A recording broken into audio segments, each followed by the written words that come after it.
ታቦት እግዚአብሔር ማደሪያ የተባለው በብሉይ ኪዳን ነው ወይስ በአዲስ ኪዳን ነው? እስኪ ከኪዳኖቹ ለይልኝ።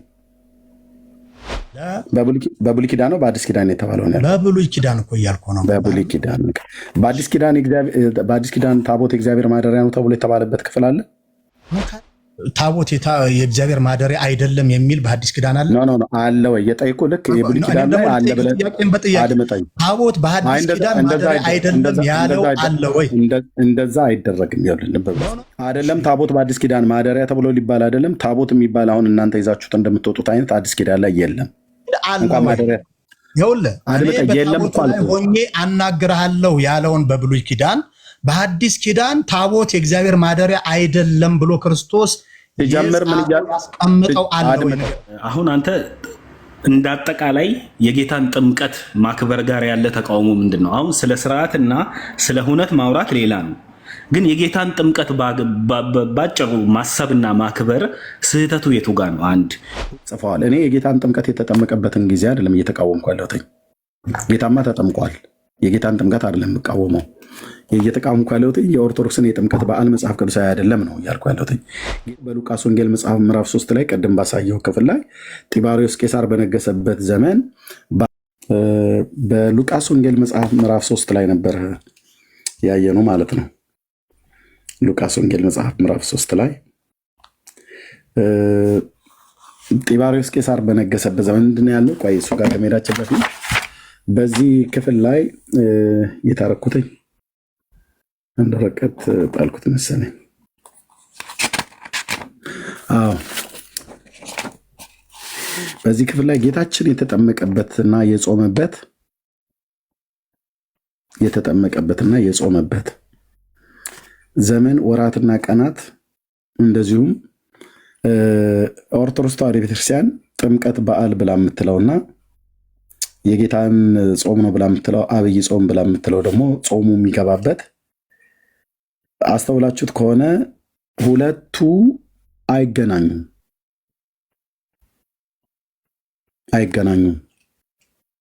የጌታና የኦርቶዶክስ ጥምቀትና ጾም አይገናኙም። ልብ በሉ። ጌታችን የጾመበት ማነው? የጌታ የተጠመቀበትና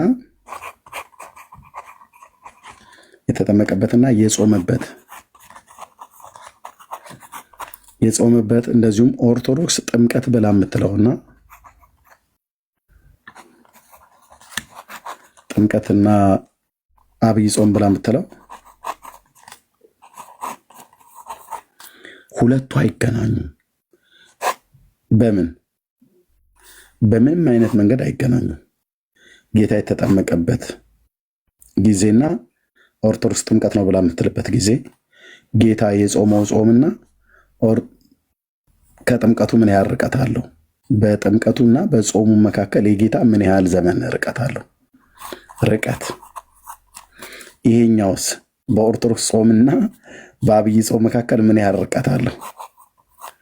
ይሄንን ስታሰሉት በፍጹም አይገናኝም።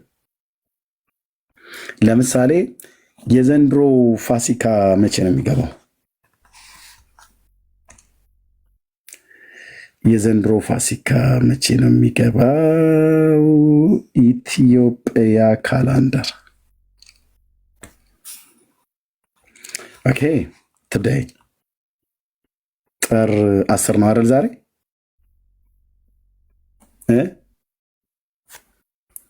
ጥር 10 9 ጥር 9 እኔ ጋ እኩለ ሌሊት ስለሆነ ነው ጥር 10 ብሎ ይለኛል። እኔ ጋ አሁን 12 ሰዓት ከሌሊቱ በኢትዮጵያ 6 ሰዓት ከ14 ደቂቃ ነው ማለት ነው። ይሁን እዚህ ጋር እንደምታዩት ማለት ነው። ለዛ ነው እኔ ጋ እሁድ ገብቷል። ለዛ ነው 10 ብሎ ያለው። እሺ ወር ላይ እንቀይራ። የካቲት ጥር ነው። የካቲት አለ፣ መጋቢት። የዘንድሮ አብይ ጾም መቼ ነው የሚገባው? እዚህ ጋር አልጻፈውም።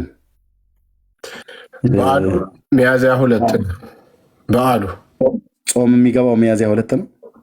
በዓሉ የሚከበረው እንግዲህ ከዛ 50 ቀን በኋላ 50 ቀንና 55 ቀን ነው። መቼ ነው የሚገባው? በትክክል ጻፉልኝ። ጾም መቼ ነው የሚገባው? የካቲት 9 ይላሉ።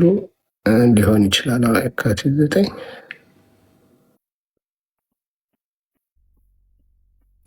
ትክክል ናችሁ? የካቲት 9 እሺ፣ የካቲት 9 እሺ። ኦኬ፣ ጥምቀት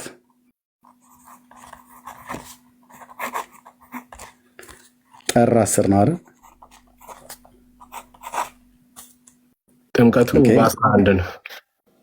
ያው ከ10 ጀምሮ ነው 10 እና 11 እስከ 12 ድረስ ማለት ነው። እስከዚህ ድረስ ትይዘዋለህ። ያው የሚወጣው 10 ስለሆነ ከተራ የሚባለው ማለት ነው።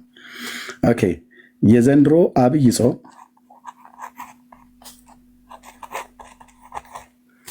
መቼ ነው የሚገባው? የካቲት 9 አይደል? ኦኬ፣ የምን ያህል ጊዜ ርቀት አለው?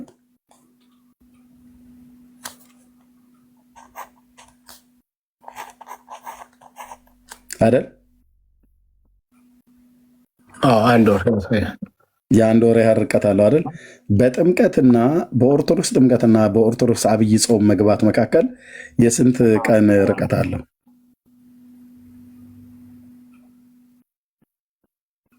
እየተነጋገርን ወገኖች በኮሜንት ላይ የጻፋችሁ በጌታ በኦርቶዶክስ ጥምቀት በዓልና በጌታ መጠመቅ በእነሱ አብይ ጾም መካከል የምን ያህል ቀን ርቀት አለው? ያው አንድ ወር ማለት ነው። 29 ቀን ወይ አንድ ወር። የአንድ ወር አይደል? ኦኬ፣ ይሄ የኦርቶዶክስ ነው። የኦርቶዶክስ ነው ማለት ነው። የጌታስ? የጌታ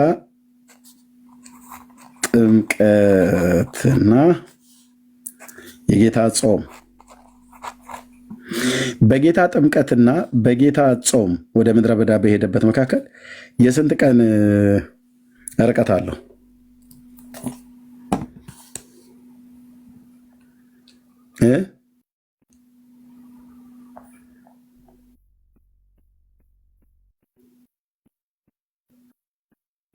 የስንት ቀን ርቀት አለው?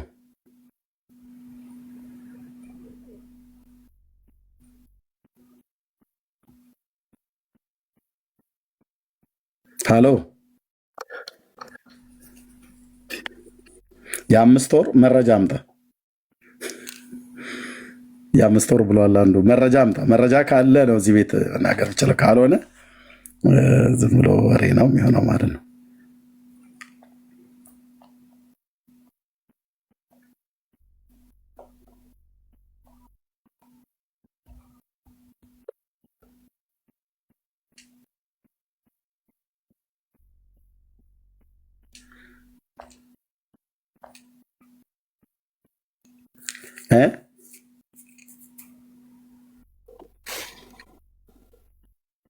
እሺ፣ በማቴዎስ ወንጌል መጽሐፍ ምዕራፍ 3 ላይ እግዚአብሔር ቃል ሲናገር ምን ይላል? እሺ፣ ኢየሱስም ከተጠመቀ በኋላ ወዲያው ከውሃ ወጣ፣ እነሆ ሰማያት ተከፈቱ፣ እግዚአብሔርም መንፈስ እንደ ርግብ ሲወርድ በእርሱም ላይ ሲመጣ አየ። እነሆ ድምፅም ከሰማያት መጥቶ በእርሱ ደስ የሚለኝ የምወደው ልጄ ይህ ነው አለ። ከዚያንም ወዲያ ይላል ኢየሱስ ከዲያብሎስ ሲፈተን ዘንድ መንፈስ ወደ ምድረ በዳ ወሰደው ይላል። ከዛ 40 ቀንና 40 ሌሊት ከጦመ በኋላ ተራበ ይላል። በዚህ ጾምና በጌታ ጥምቀት እና በጌታ ጾም መካከል የምን ያህል ቀን ወይ የምን ያህል ወር ርቀት አለው?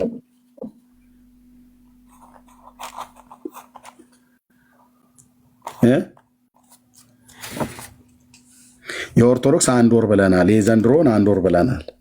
የዘንድሮ ማለት ያው በየጊዜው አበቅቴው ስለሚቀያየር ካላንደራቸው ስለሚቀያየር ማለት ነው።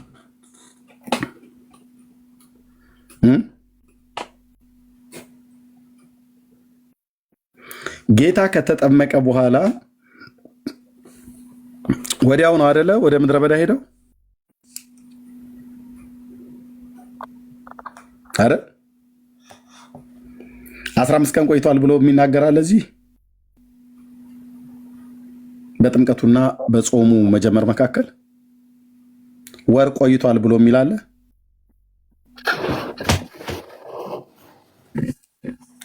እ?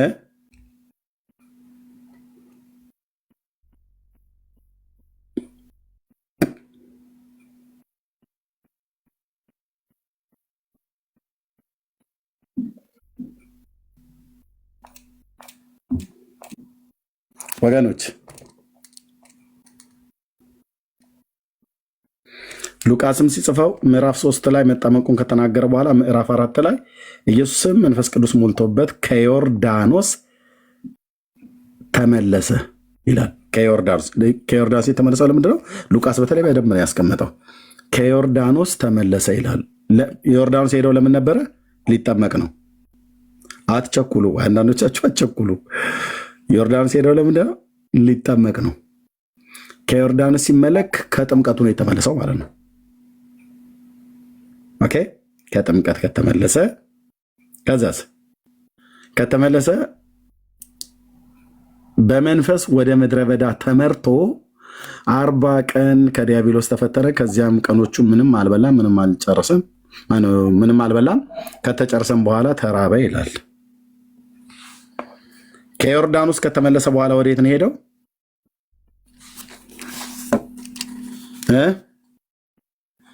እንዲህ ጎርጉሬ ያወጣልሃለሁ ማለት ነው። ከዮርዳኖስ ወዴት?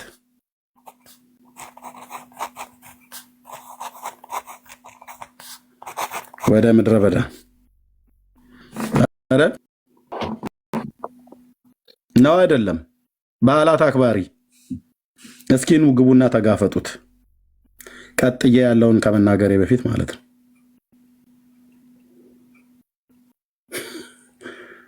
ቀጥዬ ያለውን ከመናገሬ በፊት ኑና እስኪ ግቡና ተናገሩ። ኢየሱስ ጌታችን ከዮርዳኖስ ተመለሰ ይላል። ከዛስ በመንፈስ ወደ ምድረ በዳ ተመርቶ 40 ቀን ከዲያብሎስ ተፈተነ። በእነዚያም ቀኖች ምንም አልበላም። ከተጨረሱም በኋላ ተራበ ይላል።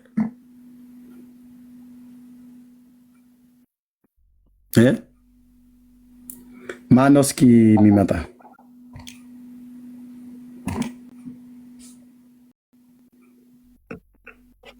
ገባ ገባ በሉ። በአዲሱ መደበኛ ትርጉም ላይ እንደሚል ታውቃላችሁ? የክፍል ሉቃስ ኢየሱስ በመንፈስ ቅዱስ ተሞልቶ ከዮርዳኖስ እንደተመለሰ በመንፈስ ወደ በረሃ ወሰደው ይላል። መንፈስ ወደ በረሃ ወሰደው ይላል። ይሄ መንፈስ በሚለው አንዳንድ ሰዎች ስታነቡት በርኩስ መንፈስ ተመርቶ ሄደ ይመስላችኋል። ኖ፣ እንደዛ አይደለም። ጌታ በርኩስ መንፈስ ተመርቶ አይደለም ሄደው። ይሄ መንፈስ ብሎ የሚለው እዚህ ጋር የእግዚአብሔር መንፈስ ነው የወሰደው።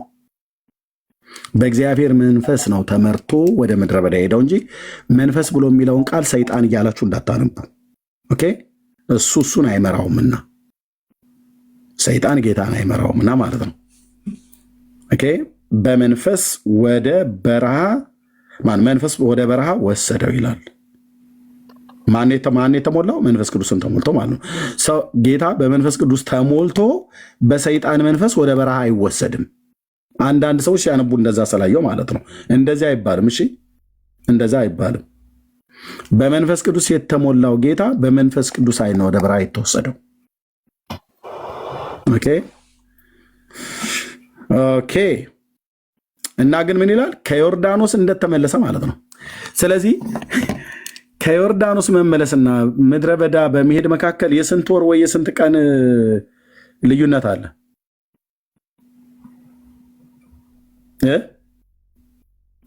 የስንት ወር ልዩነት አለ? የስንት ሳምንታት?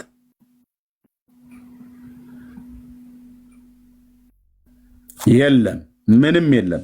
ወዲያው ነው ሄደው። ወዲያው ነው ሄደው። ኦርቶዶክስስ ጥምቀትን ካከበረች ከስንት ቀን በኋላ ነው? የዘንድሮ እንኳን ከስንት ቀን በኋላ ነው ጾሟን የምታስገባው? ከወር በኋላ ማለት ነው። የዘንድሮን አበቅቴስና የዘንድሮን ካላንደር ስናይ ለምን ከኢየሱስ ጋር አትመሳሰልም? ለምን አሁን የጥምቀት ማለት ኦርቶዶክስ ከኢየሱስ ጋር ብትመሳሰል ኖሮ በዓላቸው ምን ያህል መጽሐፍ ቅዱሳዊ ያለመሆኑን ለማሳየት ነው።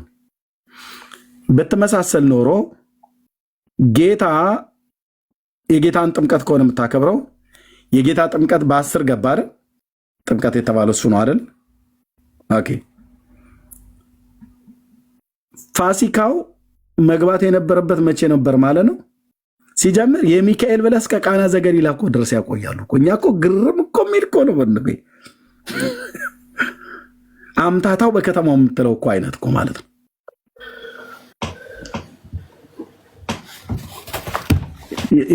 የሚካኤል ይግባ የአርሴማ አልገባ አለ፣ የሚካኤል አልወጣ አለ፣ አልንቀሳቀስ አለ እየተባለ የሚባል ቀልድ ማለት ነው። ህዝብ ለመብላት ሆን ብሎ የሚደረግ ሸፍጥ በእግዚአብሔር ቃል ላይ በየትኛውም ክፍል ላይ ብትመዝነው የማታገኘው ማለት ነው። ኦኬ ይሁን 10 ጥምቀትን ዋናው 11 ብለን በለው። 10 መውጫው ነው 11 እንበለው። እዚህ ጋር 11 ላይ ነው ዋናው። ጌታ 3 ቀን ቆየ አይልም የዮርዳኖስ። ኦርቶዶክስ ግን 10 11 12 ብላ ትይዝላለች። ኦኬ 12 እና 10 ልትሆና 11 ጥምቀቱን እንበል። ጥምቀቱ በ11 ነው ጌታ የተጠመቀው ብለን በልስ። በኦርቶዶክስ ጾሙ መቼ ነበር መግባት የነበረበት? በ12 ወዲያው በጥምቀት በዓል ወዲያው ነው ጾም መግባት የነበረበት። አብይ ጾም ጌታችን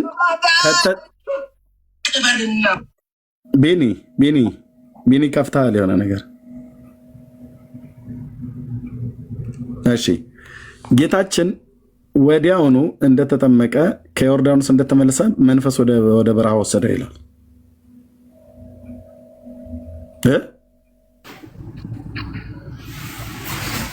መንፈስ ወደ ምድረ በዳ ወሰደ ይላል። ከዛ እስከተወሰደ በኋላ 40 ቀን አልበላም አልጠጣም ይላል። ማለት ጾሙ ጀመረ ማለት ነው። ከጥምቀቱ ማግስት ኢየሱስ ጾሙ ገባ ማለት ነው። ከዮርዳኖስ በዮሐንስ እጅ ከተጠመቀ በኋላ በመንፈስ ቅዱስ ወደ በረሃ ተወሰደ። ወዲያውኑ ጾሙን ጀመረ። ኦርቶዶክስስ ጥምቀት ብላ ጥር 11 ቀን ታከብርልህ እና ከወር በኋላ ነው በዘንድሮ አበቅቴ በዘንድሮ ካላንደር ከወር በኋላ ነው አብይ ጾም ገባ ብላ ምትልህ አንድ አትልም። ከዛስ ኢየሱስ 40 ቀን ነው ብሎ የሚለው ይኸው ምንም ሳይበላ 40 ቀን በዚያንም 40 ቀን በዲያብሎስ ተፈተነ ይላል። ምንም ሳይበላ ሳይጠጣ ማለት ነው። ኦርቶዶክስ ግን ከወር በኋላ ከየካቲት 2 በኋላ የአገር እህል እየበላች የአገር እህል ትውልዷ እየፈጀ ነው የምትጾመው። እየበሉ እየጠጡ ማለት ነው። እየበሉ እየጠጡ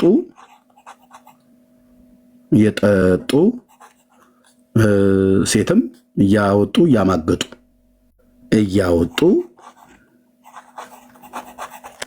እያማገጡ እንጾማለን ብለው እኛ ላይ ሙድ ይይዛሉ ማለት ነው። እናንተ ጾማ ጾሙ ይሉናል ይመጡና። ልብ በል ጌታችን 40 ቀን የጾመው። ኦርቶዶክስ ግን ስንት ቀን ነው የጾመው? 55 ቀን። ይሄ የኦርቶዶክስ ነው። የጌታስ የጌታ 40 ቀን ገራሚ እኮ ነው። የስንት ቀን ልዩነት አለው? የ15 ቀን።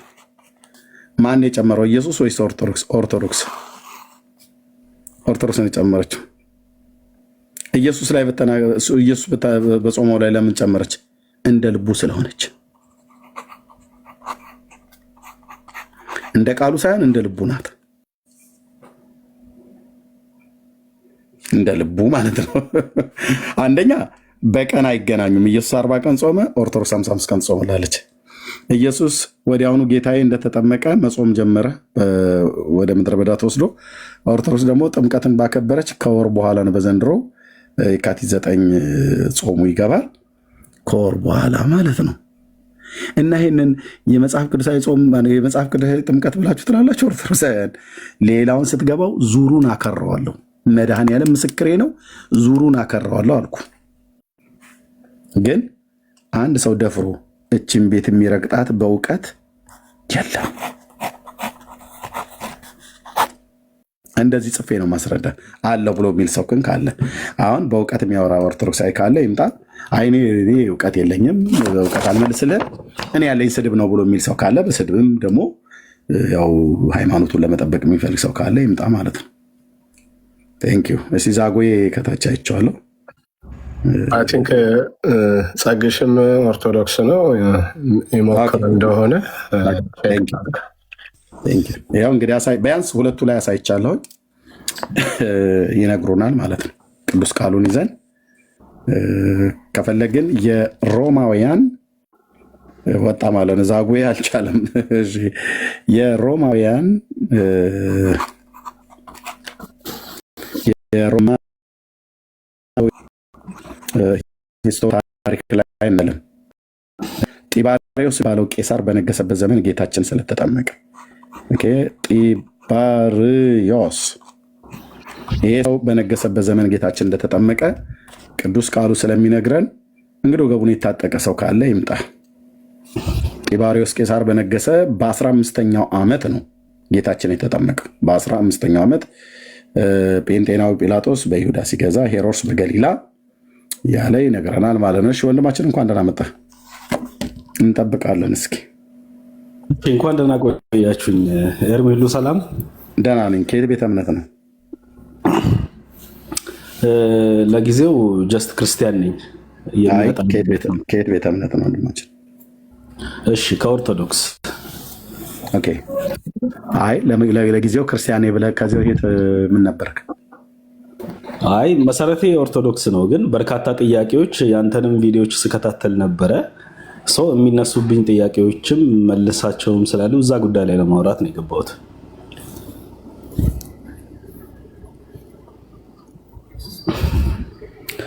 ይሰማል ድምጼ? ከዚህ በፊት ሰምተህ የተመለሰልህ ጥያቄ ነበር? ጥያቄ ያው የተመለሰም ነበረ፣ ግን በርካታ የተፈጠሩብኝ ጥያቄዎች አዘሴም ታይም አሉ። ኦኬ ለምሳሌ ኤርሚ የምታደርጋቸው በርካታ እንቅስቃሴዎቹ ሁሉም ነገር አሪፍ ነው። ትንሽ ግን በፍቅርና በተረጋጋ መልኩ ሁሌም ቢሆን ጥሩ ነው። ጥላቻ እንዳይመስልብህ ስለምፈልግ ነው። ይሄ ምናልባት ምክር ካረኩት ይቅርታ፣ ችግር የለውም። እኔ እንዳይመስል ይኸውልህ፣ በፍቅር ከሆነ ሁሉ ነገር መልካም ነው። አሁን አግሬሲቭ እየሆንን የምንሰራቸው ስራዎች በሙሉ ወደ ጥፋት ይመራሉ።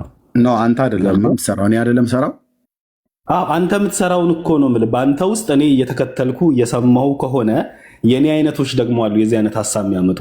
ትንሽ ቢያለዝበው እንደዚህ ባይል እምልህ። እኔ ኦልሞስት 3-4 ዓመት ሆኖኛል ተናገር እውነቱንም ሳዳምጥ የምታነሳቸውንም ዲያሎጎች፣ ክርክሮች ምናምን ስሰማ ገባ።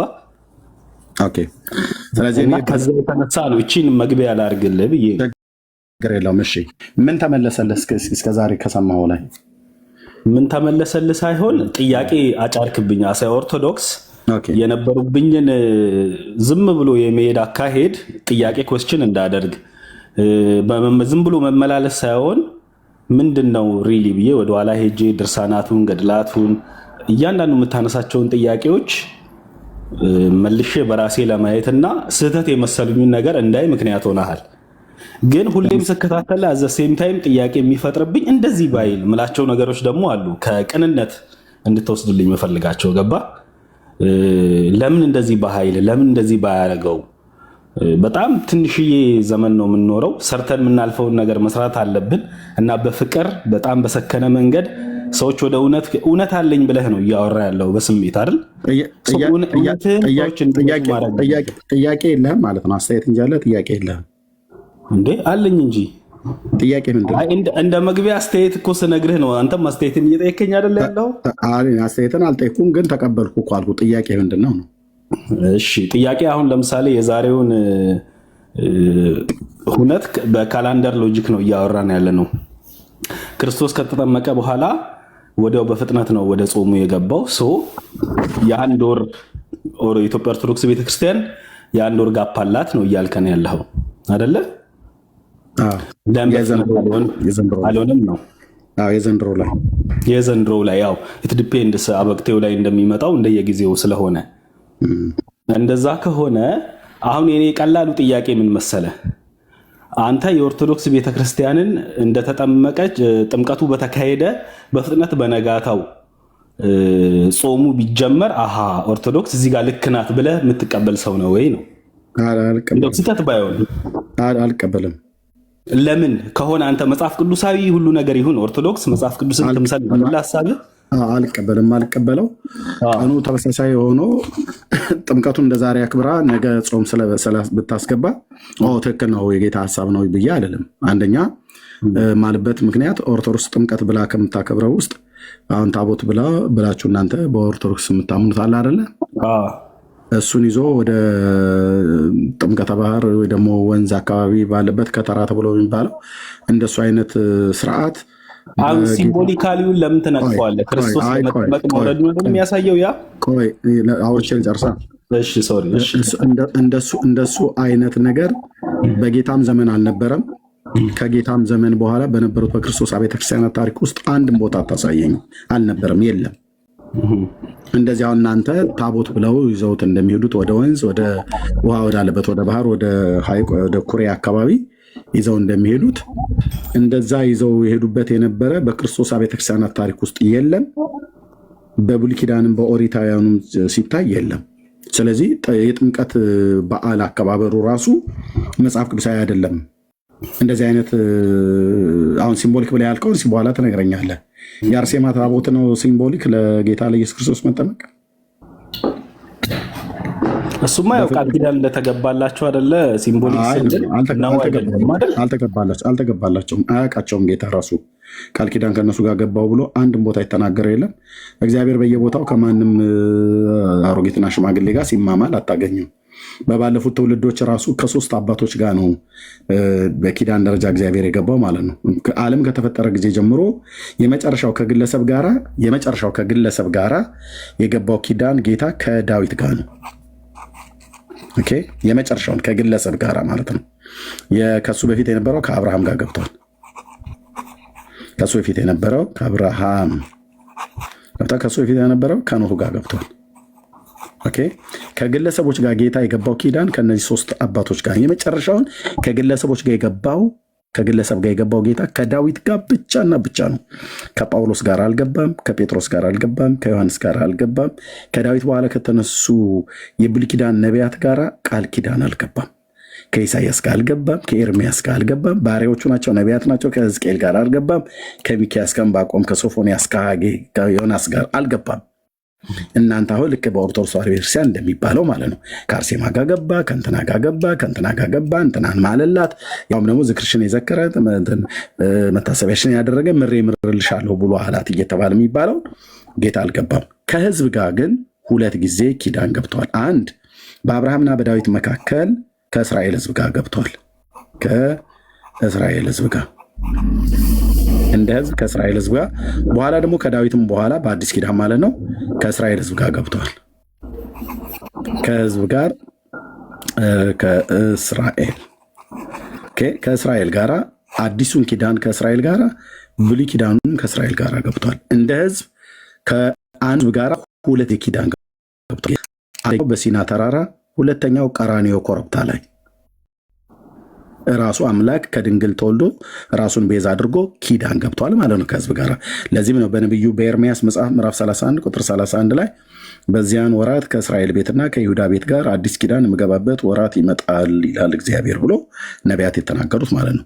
ከግለሰቦች ጋር ከነዚህ ጋር ገባ እንጂ ከእነ አርሴማ ከምትሏቸው ጋር ከማንም ጋር አልገባም። ስለዚህ አሁን ጥምቀተ ባህር እኮ የማይሄድ የለም። የወለተ ጊዮርጊስ፣ የነ ተክለ ሃይማኖት፣ የነ ጊዮርጊስ፣ የነ አርሴማ ምናምን ነገር ብላችሁ የምትሏቸው የአቡነ ሀብተ ማርያም የአቡነ እንትና ብላችሁ የምትሏቸው በጣም ብዙ የፍጡራን ታቦታት ተብሎ የተባሉት ይሄዳሉ። የት ጥምቀተ ባህር ምን ሊያደርጉ? ምንም ላይፈይዱ፣ ምንም ላይሰሩ። ተምሳሌታዊ ተብሎ ሊባል አይችልም ለጌታ። ኦኬ፣ እናንተ እንደምታደርጉት በክርስቶስ ቤተክርስቲያን ታሪክ ውስጥ በቤተክርስቲያን ታሪክ ውስጥ አንድ ሰው ቀርቦ ይሄ ቤተክርስቲያን እንደዚህ ያደርግ ነበር ብሎ የሚል በመጽሐፍ ቅዱስ ላይ ሊያሳየን አይችልም። ብዙ የክርስቶስ አብያተ ክርስቲያናት አሉ። እነዚህ አሁን ስማቸውን እዚህ በመጽሐፍ ቅዱስ ላይ የምታያቸው አብያተ ክርስቲያናት የጌታ አብያተ ክርስቲያናት ናቸው። እነዚህ ጋር የተጻፉት ማለት ለምሳሌ አሁን የሮሜ ማለት በሮሜ ጣሊያን ከተማ ውስጥ የነበረች የጌታ ቤተክርስቲያን ናት። የሮሜ ቤተክርስቲያን ማለት በጣም ኦኬ የጌታ ቤተክርስቲያን ናት፣ ጥንታዊት ቤተክርስቲያን። የቆሮንቶስ አንደኛና ሁለተኛ የሚባለው ግሪክ ውስጥ ያለ ቤተክርስቲያን ነው። የገላትያም ልክ እንደዚሁ ማለት ነው። የኤፌሶን በቱርክ ውስጥ ያለች ነች፣ የጌታ ቤተክርስቲያን ናት። ፊልጵስዩስ አለ፣ ቆላሲያስ አሉ፣ ተሰሎንቄ የሚባለው አለ። የጢሞቴዎስ መልእክት ለግለሰብ ቢሆንም ግሪካዊና አይሁዳዊ ሰው ነው፣ ለእሱ የተጻፈው ነው። አብዛኞቹ የክርስቶስ ቤተክርስቲያናት ናቸው። በእነዚህ አብያተ ክርስቲያናት ውስጥ አንዳችም የተደረገ የለም። በተለይ ደግሞ በዚህ በራእይ መጽሐፍ ምዕራፍ 2 ላይ የኤፌሶን ቤተክርስቲያን አለች፣ የጴርጋሞን፣ የሰርዴስ፣ የፊላደልፊያ፣ የቲያጥሮን፣ የሎዶቅያ ቤተክርስቲያን አሉ። በእነዚህ ቤተክርስቲያን ውስጥ አሁን እናንተ እንደምታደርጉት የጥምቀት በዓል የከተራ በዓል ብለው የፍጡራንን ታቦት ይዘው ፊገራቲቭ ነው፣ ምሳሌያዊ ነው፣ ሜታፎሪክ ነው እያሉ ይዘው የሚወጡበት አልነበረም። ስለዚህ ቀኑ በጥምቀቱ በኋላ በማግስቱ ጾሙን ብታስገቡትም አልቀበልም። አጠቃላይ የኢትዮጵያ ኦርቶዶክስ ቤተክርስቲያን የጥምቀት በዓል በእውነት አስተውሎ ላየው ኢ መጽሐፍ ቅዱሳዊ እንጂ መጽሐፍ ቅዱሳዊ አይደለም። እሺ ጥያቄ መጠየቅ ከቻልኩ እችላለሁ። እሺ እኔ ነበር መጠየቅ አለብኝ፣ ግን አንተው ራሱ ጥያቄ እነዚህ አሁን አንተ እንዳጠቃላይ የጌታን ጥምቀት ማክበር ጋር ያለ ተቃውሞ ምንድን ነው? አሁን ስለ ስርዓትና ስለ ሁነት ማውራት ሌላ ነው።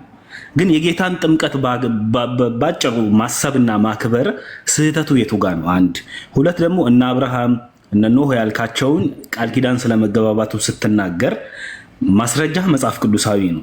ግን ዩ ቲንክ ሁሉም አይነት ሀሳቦች ሁሉም አይነት አሁን በክርስቲያናዊ እንግዲህ እኛ ያለን ታሪክ ይታወቃል።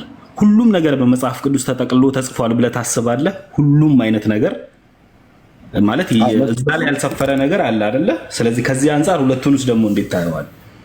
ጥሩ ነው። ኦኬ፣ ሁሉ ነገር በመጽሐፍ ቅዱስ ላይ አልተጻፈም። ጌታ ያደረጋቸው እንኳን ታምራት በመጽሐፍ ቅዱሳችን ላይ ሲናገር በዮሐንስ ወንጌል ላይ ሲናገር ማለት ነው በሁለት ክፍል በምዕራፍ 20 በምዕራፍ 21 ላይ ጌታ ያደረገው ብዙ ታምራቶች እንደነበሩ እነዛ ታምራቶች ግን ሁላቸው አልተጻፉም። ግን የተጻፉት ደግሞ ለሕይወት የሆነን ዘንድ የተጻፉት ክርስቶስ የእግዚአብሔር ልጅ እንደሆነ አምነን በስሙ ሕይወት የሆነልን ዘንድ ይህ ተጽፏል ብሎ ሐዋርያው ጽፎልናል ማለት ነው። ሐዋርያው ዮሐንስ ከጻፈው ውጭ እኛ ልንጨምር፣ ጴንጤ ሊጨምር፣ ካቶሊክ ሊያጎድል፣ ኦርቶዶክስ ልጨምር በፍጹም መብት ስልጣን የላትም። ኦኬ፣ ይህ ተጽፏል ብሎ ያሉት ሐዋርያቱ በጻፉት ውስጥ ጽፈዋል። እኔ የጌታን ጥምቀት የተጠመቀበትን ጊዜ አይደለም እየተቃወምኩ ያለሁት። ጌታማ ተጠምቋል። የጌታን ጥምቀት አይደለም የምቃወመው። እየተቃወምኩ ያለሁት የኦርቶዶክስን የጥምቀት በዓል መጽሐፍ ቅዱሳዊ አይደለም ነው እያልኩ ያለሁት። ጌታማ ለመጠመቁ እኮ በሉቃስ ወንጌል መጽሐፍ ምዕራፍ 3 ላይ ቅድም ባሳየው ክፍል ላይ ጢባሪዎስ ቄሳር በነገሰበት ዘመን በ15ኛው ዓመት ጌታችን በዮሐንስ እጅ ሊጠመቅ ወደ ዮርዳኖስ መጣ ብሎ ቅዱስ ሉቃስ እንደዚህ ጽፎልናል። ኦኬ፣ ዘመን ይታወቃል ማለት ነው። ጢባሪዎስ ቄሳር በነገሰበት ዘመን የሮም መንግስት ነው። እሱ በነገሰበት በ15ኛው ዓመት ማለት ሰውየው በነገሰ በ15ኛው ዓመት ማለት ነው። ኦኬ፣ ዓመቱን ይነግረናል። ወራትና ቀኑን ባይነግረንም ዓመቱን ይነግረናል። ዓመቱን ጌታ በተጠመቀበት ዘመን ማን እንደነገሰ፣ በተወለደበትም ዘመን ደግሞ እዚህ አውጉስጦስ ቄሳር የሚባል ደግሞ ሌላኛው የሮም ንጉስ ነበረ። ጌታ በተወለደበት ዘመን አውጉስጦስ ቄሳር ትእዛዝ ወጣ ይላል። ኦኬ፣ አውጉስጦስ ቄሳር በሮም ላይ በገዛበት ጊዜ የህዝብ ቆጠራ እንዲደረግ የሮም መንግስት ግዛት የያዘው የሳውዘርን ኤሮፕ፣ ዌስተርን ኤዥያ፣ ኖርዘርን አፍሪካ በሙሉ በግዛታቸው ውስጥ ስለነበረ ማለት ነው። በታላቁ የሜዲትራኒያን ባህር ዙሪያ ያሉትን ሀገሮች በሙሉ ሮም በቀኝ ግዛት ይዛ ስለነበር ሰሜን አፍሪካን፣ ደቡብ አውሮፓንና ምዕራብ እስያን ማለት ነው። ምዕራብ እስያን ስትይዝ እንግዲህ እስራኤል አንዷ ከምዕራብ እስያ ውስጥ ነች። እስራኤል ያለችው በእስያ አህጉር ውስጥ የምትጠቃለለው ዌስተርኑ ፓርት ነው እና ለእስያ የእስራኤል ፓርት ማለት ነው። ስለዚህ እነሱን ሁሉ አገሮች በገዛበት ዘመን አውጉስጦስ ቄሳር እሱ በቅኝ ግዛት ይገዛባቸው በነበሩ አገሮች ሁሉ የህዝብ ቆጠራ እንዲደረግ ትእዛዝ አውጥቷል። ይህ ቄሳር የሚባለው አውጉስጦስ ቄሳር መቼ ነው የነገሰበት ዘመን፣ ጢባሪዎስ ቄሳር መቼ ነው የነገሰበት ዘመን የሚለው ለማወቅ ከፈለግን ወደ ሮም መንግስታት ታሪክ ውስጥ ነው የሚሄድ። እዚህ እኔ አንድ ታሪክ ምሁራን ከ30 በላይ የሚሆኑ ወይ ከ20 ወይ ከ30 በላይ የሚሆኑ የታሪክ ምሁራን በዚህ በውጭ ዓለም ላይ የተሳተፉበት ወደ ከ20 እስከ 30 ባልሳሳት ምሁራን የተሳተፉበት የቢብሊካል ሂስቶሪ አለ አንድ ትልቅ ቡክ። እሱን ገዝቼ ባየሁበት ሰዓት ላይ ይሄ በዓለም አቀፍ የሚታመን ነው። ይህን ታሪክ ትክክለኛ ታሪክ አይደለም ብሎ የሚል ሰው ካለ ገብቶ ከኔ ጋር ማውራት ይችላል። ዲናይ ሊያደርግ የሚችል ሰው ካለ ማለት ነው። ትንሽ የታተረ ሰው ካለ ማለት ነው። እና እነዚህ የታሪክ ምሁራን በዓለም አቀፍ የታወቁ ሰዎች ናቸው። እንደዚህ ያወጡት ታሪክ አለ። ኦኬ፣ እነኚህ ነገስታት መቼ እንደነገሱ ኦኬ ሮም ኪንግደም ኢምፓየር ያው እዚህ ጋር ማለት ነው። ሮማን ኢምፓየር ይታያል። አቤት ከምን ላይ ነው ይሄ መረጃ የምትሰጠን? ቡክ ነው፣ አንድ ቡክ ነው። ቡኩን ስሙን አላስታውሰውም እኔ በሲዲ አስቀርቸው። መጽሐፉ ግን አለ ለአንድ ፓስተር አውርሸው ነው። ግን ይህንን ቡክ ስገዛው ከ20 እስከ 30 የሚሆኑ ፕሮፌሰሮች ናቸው የተሳተፉበት ይህን ታሪክ ማለት ነው። ትልቅ ቮሊዩም ያለው ነው። ለሆሊዴ ስለሄደ ያ ፓስተር እሱ ሲመጣ መጽሐፉን አምጥቼ ያሳያቸዋለሁ። አርእስቱን አላስታውሰውም እኔ ራሴ ነኝ ገብቼ የገዛሁትኝ እዚህ ሀገር ባለ የመጽሐፍት መሸጫ ማለት ነው። እና ከመጽሐፉ ጋር ሲዲው ሁሉ ጭምራለ። ሲዲዎች ከብዙ ሲዲዎች ጋር ስለተቀላቀለ ሲዲውን እዚህ ፒዲኤፍ አድርገህ ማውረድ ትችላለህ። እና እንደዛ አውርጄው እዚህ ጋር ያስቀረውታለህ። ይሄ ታሪክ የምነግራችሁ ታሪክ ከ20 እስከ 30 ቁጥራቸውን እርግጠኛ ስላልሆንኩ ነው።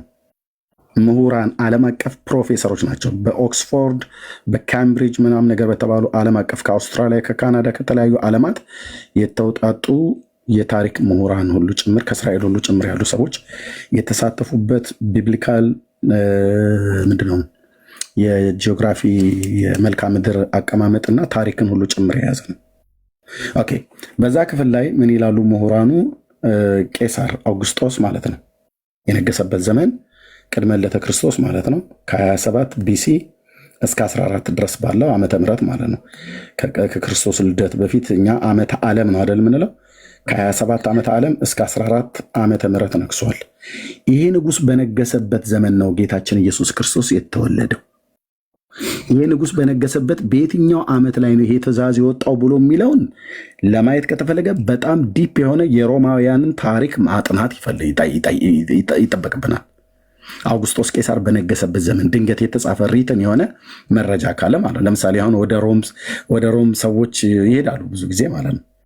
እኔም ለመሄድ እችላለሁ፣ የሚከለክል ነገር የለም በምንቀሳቀስበት ሰዓት ላይ። በሚሄድ ሰዓት ላይ ግን እኔ ሮም ጣሊያን ሲሄድ የሐዋርያቱ ህልፈት ያለፉበት ቅዱስ ጳውሎስ የተከራይቶ ያስተማረበት ወይ ደግሞ የተሰዋበት እነ ጴጥሮስ የተሰዉበትን ቦታ ብቻ ሳይሆን የማየው ለምሳሌ የሮም ምንድነው ላይብራሪ ካለ ለምሳሌ እነዚህ የጥንት ነገስታት እነሱ ጋር በታሪክ እንደዚህ ተጽፎ ስለሚቀመጥ ድንገት የተጻፈ ካለ ለምሳሌ አሁን በእስራኤል መጽሐፍት ታሪክ ውስጥ በነገስታት ታሪክ ውስጥ መጽሐፉ አሁን አይገኝም፣ ግን ያሻር የሚባል መጽሐፍ አለ። ያሻር በሚባል መጽሐፍ ላይ በነገስታቱ ዘመን የተጻፈውን የቀረው ነገር በነገስታቱ ታሪክ መጽሐፍ የተጻፈ አይደለምን ይላል። የነገስትን መጽሐፍ የዜናን መጽሐፍ ስታነቡ ማለት ነው። ለምሳሌ መጽሐፍ ቅዱስን የማንበቡ ድሉን አግኝተው ከሆነ ይህ መጽሐፍ ወይ ደግሞ በባለ ራእዩ በጋድ እና እንደዚህ አሉ የታሪክ ነገስታት የሚጽፏቸው ታሪክን የሚዘግቡበት መጽሐፍቶች አሉ። በተለይ ግን ይሄ ያሻር በጣም ይታወቃል። አሁን ይህ መጽሐፍ ይገኛል አይገኝም በጣም እርግጠኛ አይደለሁኝም። ምክንያቱም ከእግዚአብሔር ቃል ውጭ የሆነ ነው፣ የታሪክ መጽሐፍ ነው። በይሁዳ ነገስታትም በእስራኤል ነገስታትም ታሪክ ውስጥ የሚታወቅ መጽሐፍ ነው። መጽሐፍ ቅዱሳችን ላይ ስሙ ተጽፎ አለ።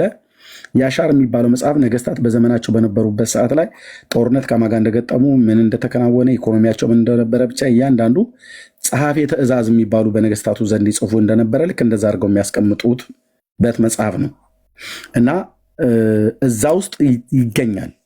ለምሳሌ አሁን ዳዊት ከጎልያድ ጋር የተጣላበትና የተገዳደለበት በዛ በኤላ ሸለቆ ላይ ምናልባት ነገስታቱ ጽፈውት ከሆነ በዚያን ዘመን ሳኦል ነው የነገሰው የነበረው።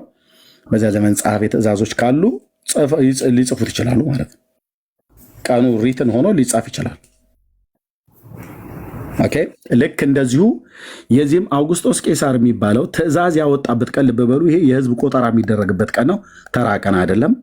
የህዝብ ቆጠራ የሚደረግበት ቀን ነው። ትእዛዝ ወጣ ይላል። አዋጅ ነው የተነገረው። ይህ አዋጅ ህዝብ እንዲቆጠር ነው፣ ዓለም ሁሉ እንዲቆጠር ነው ብሎ ያለው። ዓለም ሁሉ ያስባለው ያው የሰሜኑን አፍሪካ እንደዚሁም የደቡቡን አውሮፓ እንደዚሁም የምዕራቡን እስያ ክፍል ሮም በቅኝ ግዛት በታላቁ ባህር በሜዲትራኒያን ባህር ዙሪያ ያሉትን ሀገሮች ተገዛ ስለነበር ማለት ነው። ይሄ ቀን ተራ ቀን አይደለም። የአውግስጦስ ቄሳርን ዘመን ከታወቀ በዚያን በነገሰ በየትኛው ዓመት በየትኛው ዓመት? አሁን ለምሳሌ እዚህ ጋር ስታነቡ ምዕራፍ 3 ላይ ስታነቡ ጢባሪዮስ ቄሳር በነገሰ በ15ኛው ዓመት ይላል። ጌታችን ኢየሱስ ክርስቶስ የተወለደበትን ዘመኑን ነገረን። አየህ ማለት ሶሪ የተጠመቀበትን ጌታ ሲጠመቅ ጢባሪዮስ የሚባለው ይሄኛው ማለት ነው። ጢባሪዮስ የሚባለው ከ14 ዓመተ ምህረት እስከ 37 ዓመተ ምህረት ማለት ነው። ጌታ ሲጠመቅም ሲሞትም ይሄ ሰውዬ እየገዛ ነበር። ጌታ ከተጠመቀበት ማነው ሶሪ በ30 ዓመቱ የተጠመቀው ገና ምንድነው ከተወለደበት ማለት ነው እንጂ ከዛ ጊዜ ጀምሮ እስከ ሞተበት ጊዜ ድረስ ሲሞት ጌታችን ሲሞት ጢባሪዮስ ቄሳር ነበር የነበረው። ጌታ በ33 ዓመት ከ6 ወር አይደለ የሞተው ከዚህ ምድር ላይ ሞት እንደላርጎ የተነሳው።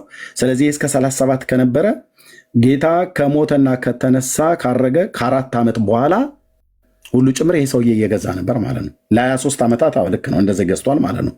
አሁን የዚህኛውን ከ15 ዓመት ሲሞላው ነው ኢየሱስ በዮሐንስ እጅ በዮርዳኖስ ተጠመቀ ብሎ የሚለን። ያው የእግዚአብሔር ቃል ምን ይላል? በጢባሪዮስ በነገሰ በ15ኛው ዓመት ማነው በዚህኛው በአዲሱ መደበኛ ትርጉም ነው ያደረኩት። ልቀይረው በ54 ዓመተ ምህረት ትርጉም 54 ኦኬ። ጢባሪዮስ ቄሳርን በነገሰ በ15ኛው ዓመት ጴንጤናው ጲላጦስም በይሁዳ ሲገዛ ሄሮድስም በገሊላ እነዚህ ሰዎች የነገሱበት ዘመን ይታወቃል። ቢያንስ የጢባሪዮስ ቄሳር እንኳን አላገኝም ብሎ ቢል አንድ ሰው ጴንጤናዊ ጲላጦስ የተባለው ሄሮድስ በገሊላ የገዛበት ዘመን ይታወቃል። ታላቁ ሄሮድስ የሚባለው ማለት ነው ባይዘው ይታወቃል። እንደዚሁም ሄሮድስ በገሊላ የአራተኛ ክፍል ገዢ ወንድሙም ፊልጶስ የሄሮድስ ወንድም ማለት ነው። ወንድሙ ፊልጶስም በገሊላ አራተኛ ክፍል ገዢ ወንድሙ ፊልጶስም በኢጦሪያኖስም በጥሪያኮዲኖስም አገር የአራተኛ ክፍል ገዢ ሊሳኒዮስም በሳቢላኒስ የአራተኛ ክፍል ገዢ ሆነው ሳሉ ይላል። እነዚህ ሰዎች የፖለቲካውን ዓለም የያዙ ሰዎች ናቸው። ማን? ጢባሪዮስ 1፣ ጲላጦስ 2፣ ሄሮድስ 3፣ ወንድሙ ፊልጶስ 4፣ ሊሳኒዮስ 5 ሰዎች ባለስልጣናት አሉ። ፖለቲካውን ዓለም የያዙት ማለት ነው። 5 ልብ በሉ፣ 5 ፖለቲካውን ዓለም የያዙት ሰዎች አሉ። ፖለቲካው ማለት የህዝብ አስተዳደር ነው። ህዝብን የሚገዙ የነበሩ ማለት ነው። ከዛ ሐናና ቀያፋ የሚባሉ 2 ሊቀ ካህናት አሉ። ኦኬ እነዚህ መንፈሳዊውን ዓለም የያዙ 2 ሰዎች ፖለቲካውን የተቀራመቱ 5 ሰዎች በድምሩ 7 ሰዎች ባሉበት ዘመን ነው የእግዚአብሔር ቃል ምን ይላል? ሐናና ቀያፋ ሊቀ ካህናት ሳሉ የእግዚአብሔር ቃል ወደ ዘካርያስ ልጅ ወደ ዮሐንስ በምድረ በዳ መጣ ይላል። ኦኬ ከዛም በነቢዩ በኢሳይያስ ቃል መጽሐፍ የጌታን መንገድ አዘጋጁ ጥርጊያውንም አቅኑ እያለ በምድረ በዳ የሚጮህ ሰው ድምፅ አዘቅቱ ሁሉ ይሙላ፣ ተራራውና ኮረብታው ሁሉ ዝቅ ይበል፣ ጠማማው የቀና መንገድ ይሁን፣ ሸካራውን መንገድ ትክክል ይሁን፣ ስጋ የለበሰ ሁሉ የእግዚአብሔርን ማዳን ይህ ተብሎ እንደተጻፈ ለኃጢአት ስርየት የዮሐንስ የንስሐን ጥምቀት እየሰበከ በዮርዳኖስ ዙሪያ ወዳለችው ሀገር ሁሉ መጣ ይላል። ዮሐንስ እነማን? እነዚህ ሰዎች ስትራቴጂ የሆነውን ቦታ ይዘውት 5 ፖለቲከኞች እየገዙ የነዚህ ተጠሪነታቸው በሙሉ ጲላጦስም ቢሆን ሄሮድስም ቢሆን ፊልጶስም ቢሆን ሊሳኒዮስ የሚባሉት በሙሉ ተጠሪነታቸው ለማን ነው? ለጢባሪዮስ ቄሳር ነው። ለጢባሪዮስ ቄሳር ነው። ጌታ በዚህን ጊዜ ነው በ30 ዓመቱ በዮሐንስ እጅ ተጠመቀ ብሎ የሚለን ማለት ነው። እዚህ ጋር ህዝቡ ሁሉ ከተጠመቁ በኋላ ኢየሱስ ደግሞ ተጠመቀ፣ ሲጸልይም ሰማያት ተከፈተ ይላል። ጌታ በዚህ ጊዜ ነው የተጠመቀው ማለት ነው። ይህ 30 ዓመቱ ላይ እንደሆነ ከሚያሳየው ቁጥር 23 ላይ ኢየሱስም ሊያስተምር ሲጀምር እድሜው 30 ዓመት ያህል ሆኖት ነበር ይላል። ወዲያውኑ በ30 ዓመቱ ነው በዮርዳኖስ የተጠመቀው በዮሐንስ እጅ። ከዛም ወደ ምድረ በዳ ሄደ፣ ተፈተነ፣ ከዲያብሎስ ተፈተነ። ከዛስ አገልግሎቱን ጀመረ ማለት ነው። ኦኬ ስለዚህ እነዚህ 2 ነገስታት ጌታ የተወለደበት በአውጉስጦስ ቄሳር ዘመን የተጠመቀው በጢባሪዮስ ቄሳር ዘመን ነው። አውጉስጦስ ቄሳር ከ27 ቢሲ እስከ 14 ኤዲ ድረስ ማለት ነው ዓመተ ምህረት የገዛ ነው። ይሄኛው ደግሞ ጢባሪዎስ ደግሞ ጌታ በተጠመቀበት ዘመን ዮሐንስ መጥምቁ ማጥመቅ የጀመረበት ጊዜ የነበረው ንጉስ ደግሞ ከ14 ኤዲ እስከ 37 ኤዲ ለ23 ዓመታት ያህል ይመስለኛል 23 ነው ባልሳሳት። አዎ ለ23 ዓመት ያህል ገዝቷል ማለት ነው። ኦኬ አሁን መጠየቅ ያለበት ጌታ እዚህ ቅድም የተናገርኩት አለ ጌታ የተጠመቀበትና ጌታ የተጠመቀው ጥምቀትና ጾም የጀመረበት ቀናት ርቀት አለው ወይ ብለን ስንል መጽሐፍ ምን ይላል? ምዕራፍ 4 ኢየሱስም በመንፈስ ቅዱስ ተሞልቶ ከዮርዳኖስ ተመለሰ። ከዮርዳኖስ ለመመለሱ ለምንድነው? ዮሐንስ በዮርዳኖስ ነበር ያጠምቀ የነበረውና ያው በዮሐንስ እጅ ተጠምቆ ተመለሰ ነው። ወደ አደገበቱ አገር ተመለሰ ነው። እንደው በጣም እናጋን ነው የአንድ ቀን መንገድ ያህል ሄደን በል። ኦኬ እሺ፣ በጣም እንትን አሉ የሁለት ቀን መንገድ እንበል። ላሳይ ይችላሉ ካርታውንም ከፈለጋችሁ ማለት ነው። የስንት ቀን መንገድ ሊሆን እንደሚችል ማለት ነው። በቤተ ማነው ሳሊም ብለው ይጠሯታል። ባለፈው እያሳየኋችሁ ነበር ታስታውስ ከሆነ በደቡባዊ ክፍል ላይ ደቡባዊ ምስራቅ አካባቢ ላይ ነው ያለው። ሳሊም ብለው ይጠሯታል እስራኤላውያን። በሄኖን በቅሩበ ሳሌም ብሎ የሚለው ማለት በሳሌም አቅራቢያ በሄኖን ብዙ ውሃ ነበርና ይላል። ያ ውሃ ያለበት ረግራጋማው ስፍራ ዛሬም አለ ወንድሞች እናቶች፣ ዮሐንስ ያጠምቅበት የነበረው ቦታ ማለት። እሺ እንደ በጣም ከዮርዳኖስ ተመለሰ ብሎ ስለሚል ከዮርዳኖስ እስከ ገሊላ ናዝሬት ምን ያህል መንገድ ይሆናል? አሁን ማምታታት የለም። እውነቷን ቁጭ ነው የምናረጋት። ኦኬ ሳሊም ስንት ቀን መንገድ ይሆናል? እና እዚህ ጋር ሳሊም ኢዝራኤል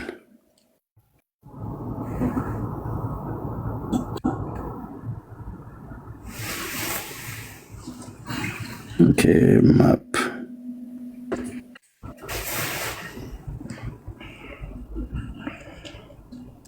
ኦኬ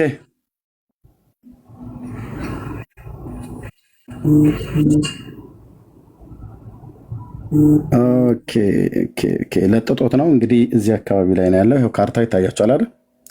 ሳሊም ማለት ይሄ ትክክለኛ ቦታ ማለት ነው። አሁን በካርታ በዩቲዩብ ላይ ላሳያችሁ እችላለሁ። ሳሊም ማለት ኢኖን ያለው ሄኖን ብለን የምንለው ማለት ነው። ይሄ ቦታ ረግረጋማ ቦታ ነው። አሁንም ዩቲዩብ ላይ ቆይ ላሳያችሁ። አሁንም ዮሐንስ በዚህ ነበር ሲያጠምቅ የነበረው ራሱ ይናገራሉ። ይሄ ማለት ነው። ልብ በሉ ልጅ ታይቻል። ኢኖን ብሎ የሚለውን ኒር ሳሊም ይላል። ለእስራኤል ሳሊም ለሚባለው ቦታ ቅርብ ነው። ረግረጋማ ቦታ ነው። ኦኬ ይሄ ቦታ ዮሐንስ ያጠምቅበት የነበረ ኢኖን ብሎ የሚሉት ሳሊም ብሎ ለሚለው ቅርብ የሆነ ቦታ ነው ማለት ነው። ከዚህ ናዝሬት ገሊላ ምን ያህል ይርቃል? ይሄን ሁሉ ማሳየው ለምንድን ነው? ኦርቶዶክስ ምን ያህል ህዝቡን እያሳሳተች እንዳለ እንድታውቁ ነው። ኦኬ ኢኖን እዚህ ነው፣ ሳሊም ማለት ነው። እሺ ዮርዳኖስ እዚህ አካባቢ ስለሆነ ያጠምቅ የነበረው ውሃ በዚህ ስለነበረ ዮርዳኖስ ከላይ ነው የሚጀምረው። በእርግጥ ይሄም ጭምር ዮርዳኖስ ስለሆነ ኦኬ እዚህ ያጠምቅ ነበረ። ጌታ ከየት ነው የመጣው? ኦኬ ኮራዚን፣ ሚግዳል፣ ጢባሪዮስ ማነው ጢብሬስ እንኳን የገሊላ ባህሩ ነው። ጢብሮስ ይባላል። ናዝሬት የችትና ማለት ነው። ናይን እዚህ አለ። ኦኬ ውሃውን ወደ ወይን ጠጅ የለወጠበት ከተማ ለዚች ቅርብ ናት። ኦኬ ናዝሬት ከዚህ እስከዚህ ኦኬ በአህያ ተቀምጦ ሄደ ብሎ ስለማይል ጌታዬ በእግሩ እንደሄደ ገምታለሁ። እሺ ምን የሚጠቀም አህያም እንደው ተጠቀመ ተብሎ ባይጻፍም ሊጠቀም ይችላል። ብቻ ከዚህ እስከዚህ እንደው በጣም አጋነኑ ብለን ብንል ምን ያህል ኪሎ ሜትር ይሆናል? ኪሎ ሜትሩን አውጥቼ ላሳይ ይችላለሁ ከፈለክ ማለት ነው። ከሳሊም ናዝሬት ማለት ነው። ጌታ ያኔ ናዝሬት ስለነበረ ከእናቱ ከማርያምና ከዮሴፍ ጋር ስለነበረ ማለት ነው። ስለዚህ ከዚህ ወደዚህ መጥቶ ነው በዮሐንስ እጅ የተጠመቀው ማለት ነው ጌታ በዮርዳኖስ። በዚህ አስቀድሞ ያጠምቅ ነበር በሳሊም ዮሐንስ እና ከዚህ እስከዚህ ምን ያህል ይሆናል? እንደ በጣም አንዛዛ ነው ብለን ብንል 2 ቀን ከፈለግን በኪሎ ሜትር ልንለካው እንችላለን። 2 ቀን እንደ በጣም አራቅኑ ከተባለ ወይ 3 ቀን መንገድ ማለት ነው። እንደተጠመቀ ደግሞ ወደ ቤተሰቦቹ ተመለሰ አይለንም። ምን ይላል ሉቃስ ሲናገር? ኢየሱስም በመንፈስ ቅዱስ ተሞልቶ ከዮርዳኖስ ተመለሰ ይላል። ከዮርዳኖስ ምንም አልበላም፣ ከተጨርሱም በኋላ ተራበ ይላል። ስለዚህ ከመጠመቁ በኋላ ወደ ቤተሰቦቹ ወደ እናቱ ቤት ሄዳ አይልም፣ ወደ ምድረ በዳ ሄደው። ስለዚህ እሺ መንገዱ ስላለ እሺ ቤተሰቡ ጋር ሄዶ ነው በኋላ ላይ ሄደው ተብሎ ቢባል 2 ቀን ከሳሊም ከተማ ወደ ገሊላ ናዝሬት 2 ቀን መንገድ ወይ 3 ቀን መንገድ ፈጀበት እንበል። ስለዚህ ጌታ ብዙም ሳይውል ሳያድር ነው ጾሙን የጾመው ማለት ነው። ኦኬ እንደተጠመቀ ወዲያውኑ በመንፈስ ቅዱስ ተመርቶ ወደ ምድረ በዳ ሄደ። ከዛስ መጾም ጀመረ ማለት ነው። የኦርቶዶክስ ጥምቀት ግን የኦርቶዶክስ ጾም ግን ከጥምቀቷ ማግስት አይደለም የሚገባው። የዘንድሮ ወር የካቲት 9 ነው የሚገባው። ጥር ማለት ጥምቀት በ11ዱን ስንይዘው እዚህ 9 አለ። ቢያንስ የ28 ነው የ29 ቀን ልዩነት ማለት ነው። 28ን ባለውሽ ያ ወር ማለት ነው። ጌታ በተጠመቀበትና ጾም በጀመረበት የነበረው የቀን ርቀት በጣም ጥቂት ነው። 3ቱን ቀን እንደው ለመንገድ ብለን እኛ አስቀምጠን ማለት ነው። ኦኬ። ስለዚህ የኦርቶዶክስ ጥምቀት ሲጀምር ጥምቀቱ ጥምቀት የማያሰኝበት ምክንያት ጌታ ነው ወደ ዮርዳኖስ ሄዶ የተጠመቀው። ጌታ ሲሄድ አጃቢ የነበረ ታቦታት የሚባል ነገር ወሬውም የለም። እንኳን የፍጡር የአርሴማና የነ ተክለ ሃይማኖት የነ ጊዮርጊስ ብለን የምትላቸው አይደለም። በጌታ ስም እንኳን የተቀረጸ ታቦት ያኔ አልነበረም፣ የላቸውም። ለምን? የታቦት አገልግሎት ታሪኩ እዛ ብሉይ ኪዳን ላይ ተዘግቷልና። ኦኬ። ስለዚህ ታቦት ይዘው አልሄዱም። ጌታ ታቦታቱ አጅበውት ወረደ አይልም። ሌሎችም ፍጡራን የሆኑ ሰዎች እንኳን እናቱ ማርያም እንኳን ልታስጠምቀው ሄደች ብሎ የሚል ቃል የለም፣ አላነበብም። አዎ መርማሪ ፖሊስ አይደል? አዎ እንደዚህ ነው የምንመረምረው። ደብተራ የጻፈውን ጽሁፍ እንደዚህ አፈርደቼ ነው የምናስገጣው። ብራዘርዬ በደንብ ጥንቃቄ። ዲያቆን ማነህ ፌዙ? አዎ እታች ሆናችሁ ኮሜንት ከመጻፍ ውጭ ደፍረህ አትጋፈጠው። እውነቱን እስኪ አንድ እኛም ትንሽ እና ኦኬ ዛጎዬ፣ እሺ ከየት ቤተ እምነት ነው?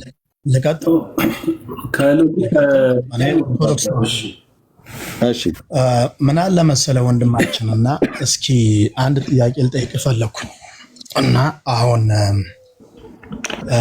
እስኪ በእናንተ ነቢያት የምትሏቸው ምንድን ናቸው? እስኪ እንዴት ነው አገልግሎታቸው? የለም ብራዘር የለም። አሁን ምንድነው አስመልጠን አስመልጠን። ቆይ አድምጠኝ። ምን እያልከን ነው? ቆይ አድምጠኝ። ምን እያልከን ነው? እባክህ ኤርሚያስ ይህን ታሪካችንን አደባባይ ላይ አታስጣብን። እኛ አድምጠኝ፣ ከዛ ሰጣለሁ። ምን እያልከኝ ነው? በተዘዋዋሪ ሰጣለሁ። ኤርሚያስ እባክህ እኛ እንደሆነ ነግረኑ የማይነቃ የማይገባው ህዝብ ነው አደንዝዘን አስተኝተን የፈለግነውን በአለላው ላይ ስንሰራበት አሜን ነው ብሎ የሚለው። እንዲህ እያልክ እየነገርካቸው ህዝባችንን አታንቃብን። ስለዚህ ዳይቨርት ላርገውና ርዕስቱን ነቢያት ማለት ምንድነው ወደሚለው ይቀየርልን እያልክ ነው። አርዕስት አይቀየርም። አርዕስት አይቀየርም። ስለዚህ ቀጥታ አርዕስቱ ላይ አውራ። ነቢያት ማለት ምን ማለት ናቸው? ይኸውልህ አሁን እያልከን ያለኸው ታቦታት እንግዲህ ከክርስቶስ በፊት ታቦተ ጽዮንን ሙሴ ራሱ እግዚአብሔር አምላክ ወርዱን ቁመቱን እንዴት መስራት እንዳለበት በዛ ሆኖ እንደሚያናገር ቤተክርስቲያን ያንን ይዛ ትሄዳለች። አሁን እንደምትለው ማንን እንዳለ ታቦተ ጽዮንን ሲና ተራራ ላይ 40 ቀን ጠግሽ ሚዩት አድርግለት በደንብ እንዲሰማው ያንተ ማይክ ስለለ ማለት ነው። እሺ ታቦተ ጽዮን ታቦትን መጠቀም በኦሪት ጊዜ የቀረ ነው እያልከን ያለህ ነው ወንድማችን። እና እኛ ደግሞ ከበፊት ጀምሮ ያለን ታቦት እግዚአብሔር ማደሪያ በዛ ሆኖ እንደሚያናገር ታውቃለህ። መጽሐፍ ቅዱስ የምታነብም ስለሆነ እኛ ደግሞ ያንን ይዘው የሚሄዱት አሉ። ለምሳሌ እኔ ቅድም ቅዱሳን ነቢያት የምትሏቸው እነማን ናቸው ያልኩ።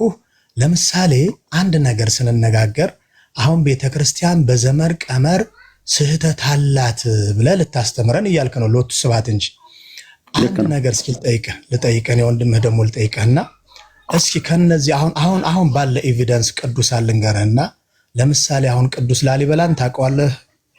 ህንፃ ቤተክርስቲያኑን አርስት አትቀይር። ኖ ልመጣልህ ነው። ቅዱስ ላሊበላን ታውቀዋለህ ወይ ነው የምልህ። አርስት አትቀይር ነው ያልኩህ እንጂ አሁን ላሊበላ ስለ ታቦት እኮ እየመጣልህ ነው። ወደ ወንዝ ይዞት የሚሄዱት ላመጣልህ እኮ ነው።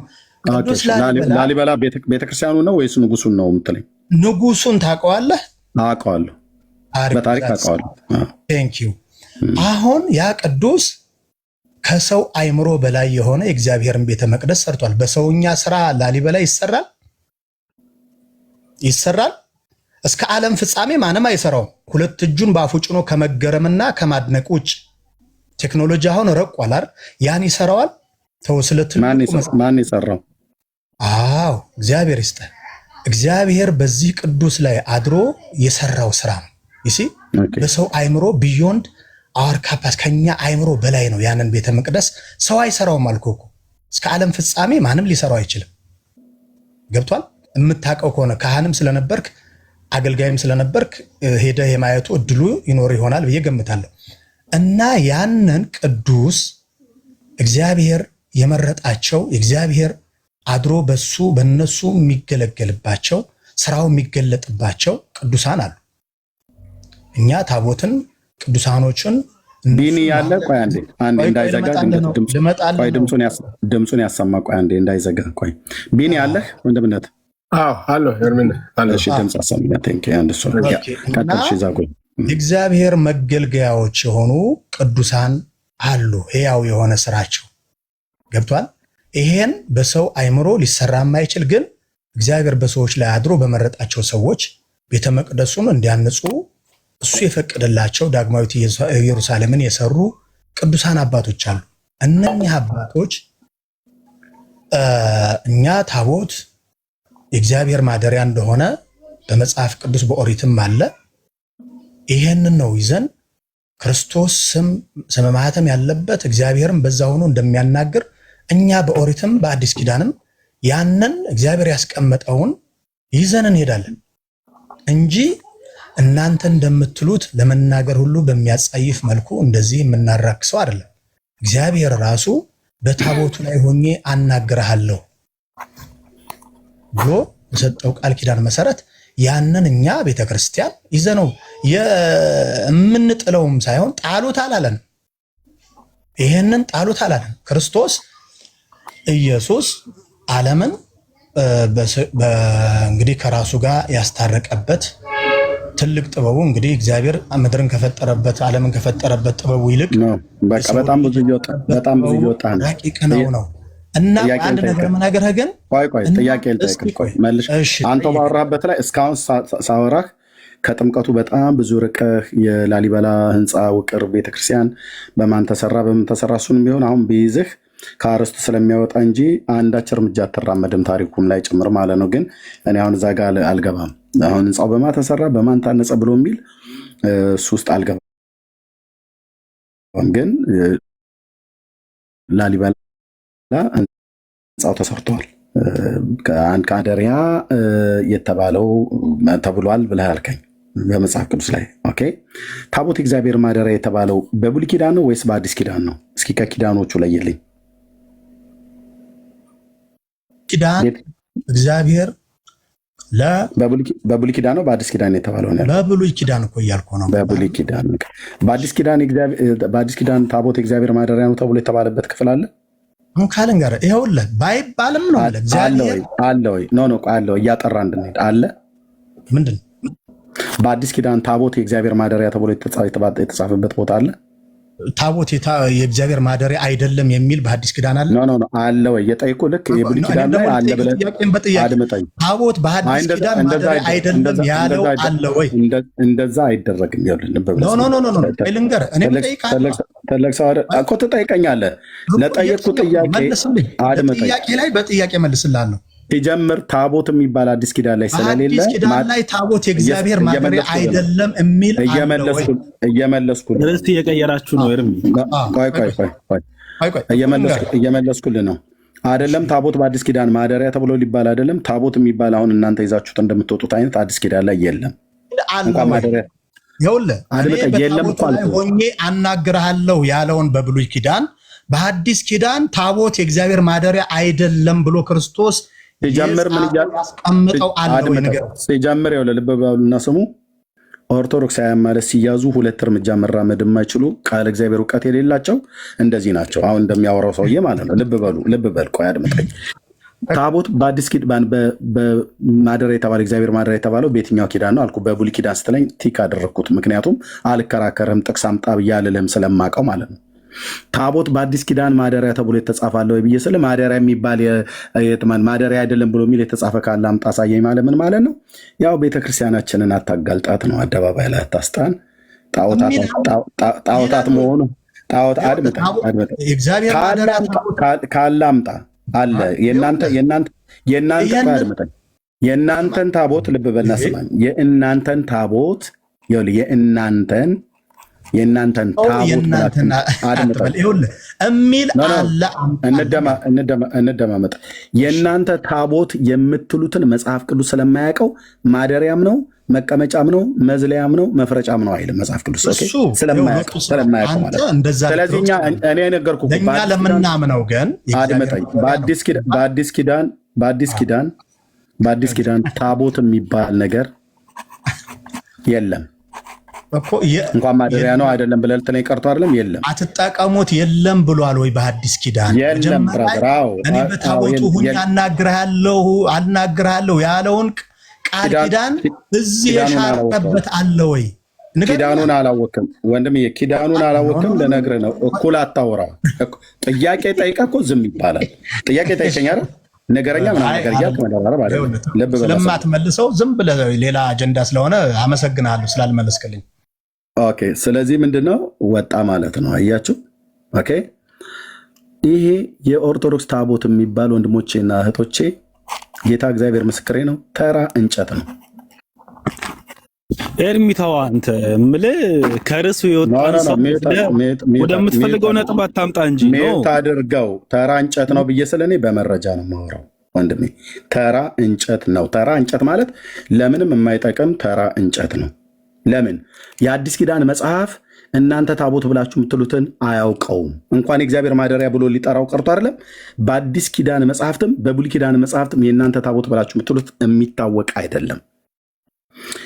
እንግዲህ ታቦታችን ይመዘን ከተባለ የምትመዝኑት በመጽሐፍ ቅዱስ ነው። እኛም የምንመዝነው በመጽሐፍ ቅዱስ ነው። ኦኬ።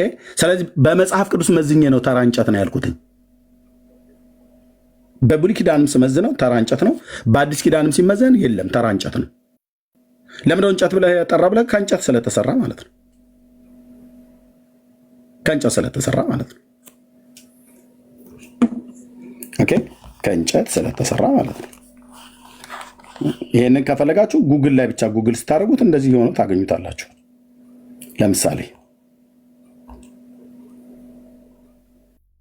ለምሳሌ እንደዚህ ሆኖ ታገኙታላችሁ።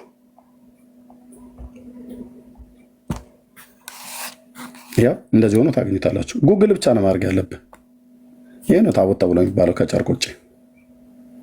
ይሄን ብቻ አይደለም፣ አንድ ማዕት ፎቶ ታገኛላችሁ። ካህናቱ ራሱ የፎቶ እያነሱ የሚለጥፉት ማለት ነው።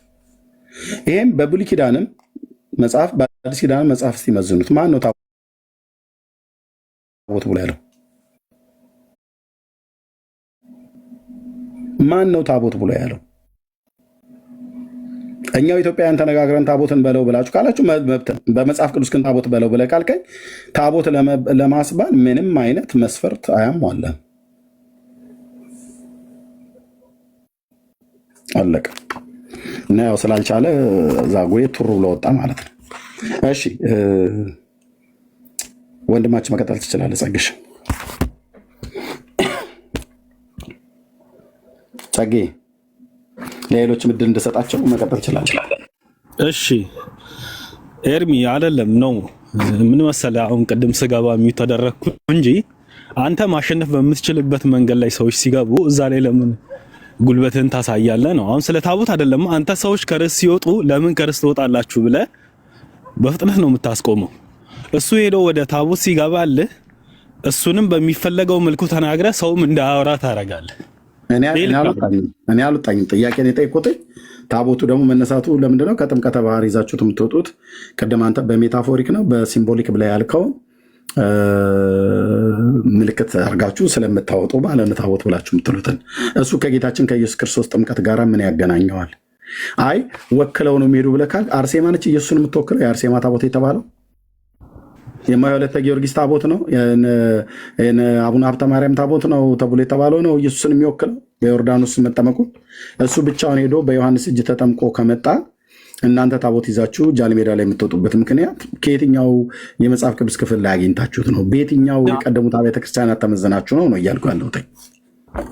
ቅድም ዛሬ መነሻችን ስለ ቀን ነበር ስታብራራ ድንገት ሉዝ ካረገባ ላይ ታወራ እዛ ላይ ስትል ነበር አይደለ? ልዩነቱ ያባራ ነበር። ጠየቅኩ እየመለስክ ነበረ። ማቀው ይሄንን ነው ወንድሜ፣ አንተ የምታውቀው እሱን ነው። እኔ ግን ቅድም ጀምሮ እናገርበት የነበረው ከጥምቀቱ ጋራ የቀን አለመመሳሰል፣ የአጽዋማት አለመመሳሰል፣ ወደ ጥምቀተ ባህር ይዛችሁ የምትሄዱት ነገር አለመመሳሰል፣ በጣም ብዙ ነገሮች ነው የማነሳው። ሎጂካል እሺ፣ ቢመሳሰል ትቀበለዋለህ? ስልኮ አልቀበለውም። ሲጀምር አልቀበለውም ነው ብዬ የምልህ። ቢመሳሰል አትበለኝ። የተመሳሰለ ነገር ሲታጣ ባዶ እጃችሁን መሆናችሁን እርቃናችሁ ሲታይ የኛ እጅ ባዶ ነው። ያንተን እጅ ንገረኝ። ጥምቀት ትቀበላለህ? ቋድ መጣኝ ብራዘር፣ እስቲ ንገረኝ። የወንጌል አማኞችን የጥምቀት ስርዓት ጸግሽ ባዶ እጃችሁን መቅረታችሁን ወይ ደግሞ እርቃናችሁን አለመልበሳችሁን እንደለበሳችሁ አድርጋችሁ አለመልበሳችሁን ማሳየት አለብኝ። በመጀመሪያ አንድ እናውቃለን ብላችሁ የምትሉትን አለማወቃችሁን ላሳያችሁ ይገባል። ሁለት አለን ብላችሁ የምትሉት ነገር እንደሌላችሁ ልታውቁ ይገባል። በመጀመሪያ ኦኬ። አሁን የጌታ ጥምቀት ብላችሁ የምትሉት ቀኑ አንደኛ ይሄ ቀን ነው ወይ ብሎ የሚለውን ቀኑ ላይ ዛሬ ትኩረት ባላደረገ ታወራንማ የጌታ ልደት በታኅሳስ 29 ነው። እንደዛ ልናወራ እኮ እንችላለን። የጌታ ልደትም ታኅሳስ 29 አይደለም እኮ እንደዛ ነው እኮ ግን የምናከብረው እንደዛ ነው አይደለ? ግን አይደለም ነው ብዬ የጌታ ልደት ማለት ጌታ የተወለደበት ታኅሳስ 29 አይደለም ነው ብሎ የሚል ሰው ካለ ይምጣና ይሞክር በእውቀት። ታኅሳስ 29 ቀን ጌታ አልተወለደ፣ ወሩንም ራሱ አልተወለደበትም። ታኅሳስ ወር አይደለም የተወለደው ጌታ። እሱን ለማወቅ የፈለገ ብሉይ ኪዳንን በጥንቃቄ ያነበበ ሰው ካለ ይምጣ። እሺ ንገረኝ ኤግዛክት ወሩን ዛሬ ኖ አሁን እሱ ውስጥ አይደለም የምገባው። አሁን ጥምቀታችሁ ላይ ነኝ ያለሁት። በባለፈው የገና ዕለት ስናወራ አንተ በምትፈልገው ነው እኮ ያ ነው ያንተ ጸጋዬ ልብ በል። እናንተ የገና ቀን ይሄንን አርስት አድርገን ስንገባ አንድ የመጣ ሰው የለም። እታች ሆናችሁ ነው የምትሰሙት። ኦኬ እኛ በየጊዜው አሁን ልደቱን ነው ጥምቀቱን ነው አሁን ከጥምቀቱ ነው የምናወራው። ጥምቀቱን ይዛችሁበት የምትወጣው የጥምቀት በዓል ማለት ነው። ኦኬ ከጥምቀቱ በዓል ጋራ ያለውን ነገር አያይዘን እንጠይቃለን። ከጥምቀት ጋራ ይዛችሁ የምትወጡት ታቦት ብላችሁ የምትሉት ነገር አለ። እሱ ከጌታ ጥምቀት ጋራ ምን የሚያገናኘው ነገር አለ? ሲምቦሊክ ነው ብለኸኛል። አርሴማ ነች ሲምቦሊክ የምትሆነው ለኢየሱስ። ስለሱ ከመከራ ዋጋ ከከፈለች በምን መንገድ መከራ የከፈለች የቱ ጋር ነው? እሺ የኢየሱስ ምልክት። እሺ ሳሙኤል አንተ እኮ ዛሬ ታገልተነዋ አንተ ለስሙ ትታረድ አንተ ምልክት ከሆንክ ምንድን ነው ችግሩ? አንተ አርሴማ ለጌታ የግድ መጽሐፍ ቅዱስ ላይ ሄደ ጠግሽ። ለምንድነው ሳወራ የምታወራው? ለዚህ ነው አየህ፣ ለምንድነው ሳወራ የምታወራው? ካወራው ደግሞ የምጠይቅህ መሰለኝ። አርሴማ ስለ ጌታ መከራ ተቀበላ ነው ያልከኝ? ኖ እኮ አዎ፣ በስሙ የሆነ ዋጋ ከተከፈለ አንተ ለምንድን ነው ከፍላለች? ስለ ጌታ ከፍላለች። ኦንሊ ባይብሊካል ካልሆነ አልቀበልም። ለምን ማወራህን አትመልስልኝም? መከራ ከፍላለች ወይ አርሴማ? እሺ አልከፈለችም እንበል። በቃ አልከፈለችም። አይ እንበል አይደለም። የከፈሉትን ትቀበላለህ? ኖ ከፍላለች። የከፈሉትን ለምን ደው ጸግሽ መከራ ከፍላለች ወይ አርሴማ? ከፍላለች። እኔ በምቀበለው መንገድ እሺ አልከፈለችም። ከፍላለች። ቆይ ለምን እንደዛ ትላለህ? ከፍላለች አይደል? ለምን እንደዛ እንትን አትለኝም? ጸጋዬ እባክህ ንግግራችንን በጨዋነት አድርገው። ያንተ እኮ ከፍላለችም አልከፈለችም እኮ ነው እያልከኝ ያለው ጸግሽ። ከፍላለች አንዱ ላይ ቆመህ እስኪ ንገረኝ። መከራ ከፍላለች አርሴማ? እሺ ከፍላለች። አዎ እንበል ከፍላለች። መከራ መክፈሏን ከምን ታሪክ አገኘው? አንተ ቅድም ከገድሉ ውጪ ጉግል ላይ ሄደ አውርተኝ አላመንኩም። አንተ በምን አመንከው? ስለዚህ አንተ ከገድሉ ላይ አንተ ቅድም ብታሳየኝን መረጃ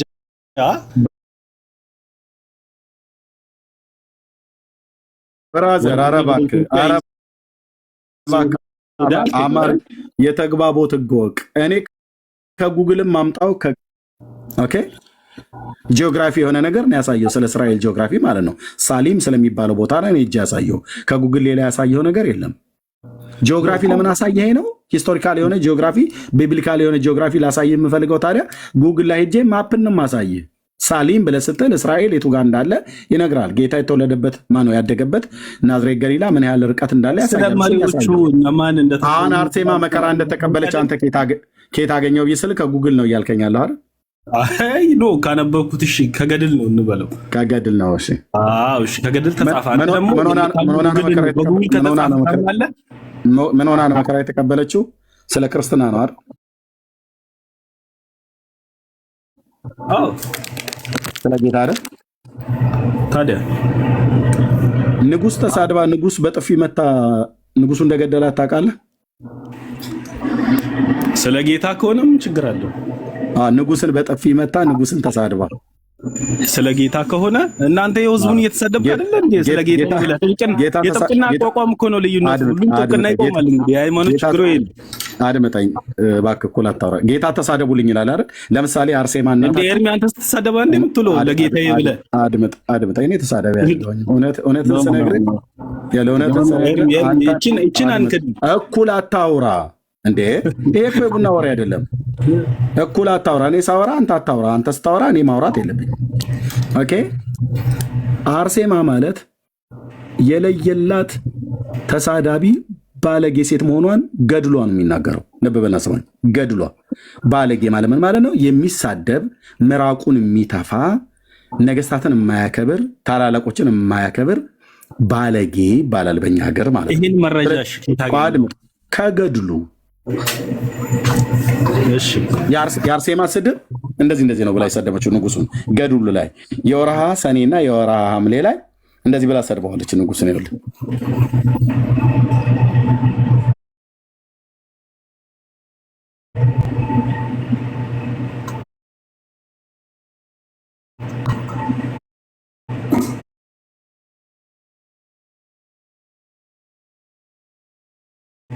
እያለች ማለት ነው። ኢትዮጵያ ኦርቶዶክስ ተዋሕዶ ቤተክርስቲያን የምትከበረዋ ሴት ይህን ቃል ብቻ አይደለም የተጠቀመችው። ልብ በሉ። በወረሃ ሰኔና በወረሃ ሐምሌ ገድሏ ላይ በስርዓት የተጻፈ ነው። ውሻ ክርፋታም ትፋታም እያለች ንጉሱን ዘላ እንደ ወፍ በራ ሄዳ በጥፊ መታ የተደባደበች ሴትዮ ነው። ለዚህ ነው ወፌ ላላ ሰቅሎ የገደላት ማለት ነው። እናንተው ናችሁ የጻፋችሁት። በጻፋችሁት መጽሐፍ ስትመዘኑ ኦርቶዶክስ ማን የቴቄል ፋሬስ ናት። በሚዛን ተመዝናችሁ ቀላችሁ የተገኛችሁ ማለት ነው። እቺ ሴት እንደዚህ ባታደርግ እንኳን ጠያቂው ማን ነው? እግዚአብሔር እናንተን ይጠይቃል። ለምን? እቺ ሴት ጻድቅ ሴት እንኳን ከሆነች ታሪኳን የኢትዮጵያ ኦርቶዶክስ ቤተክርስቲያን አበላሽታለች። እፊቴ ቆማችሁ ማንም ሰው ይህንን ዲናይ ሊያደርግ የሚችል የለም። ካለ ይምጣ። አንድ ሰው ጫጫታ ምናምን ነገር አልፈልገው ነው። ይሄንን ሁሉ ይቅርታ አስቆምኩ እንጂ ሚዩት አድርገው። እንደገባ አይደለም፣ እንደገባ አይወራም። ቱር ብለህ እኮ ወጣል። ቅድም ስጠይቅህ አልችል ብለህ ሲያንገዳግድህ ቱር ብለህ አልመለስክልኝም እኮ ተሸነፍ። እሺ ታች ወረድልን። ቴንክ ዩ ስለዚህ ጸግሽ ግድ የለም ሚውት አድርጉት። አይ ነው እንደዚህ የሚረብሽ ሰው አልፈልግም። ግድ የለም በነፃነት በንግግር እንመና አይሻልም? የሚረብሽ እኔ ዛጉዬ ተጠይቆ አያስወራም፣ ጠይቆም ሲመለስለት አያስወራም እና ትንሽ የወሬ የማውራት መግባባት ላይ ችግር አለበት እና እሱን አስተካክሎ እንትን ካለ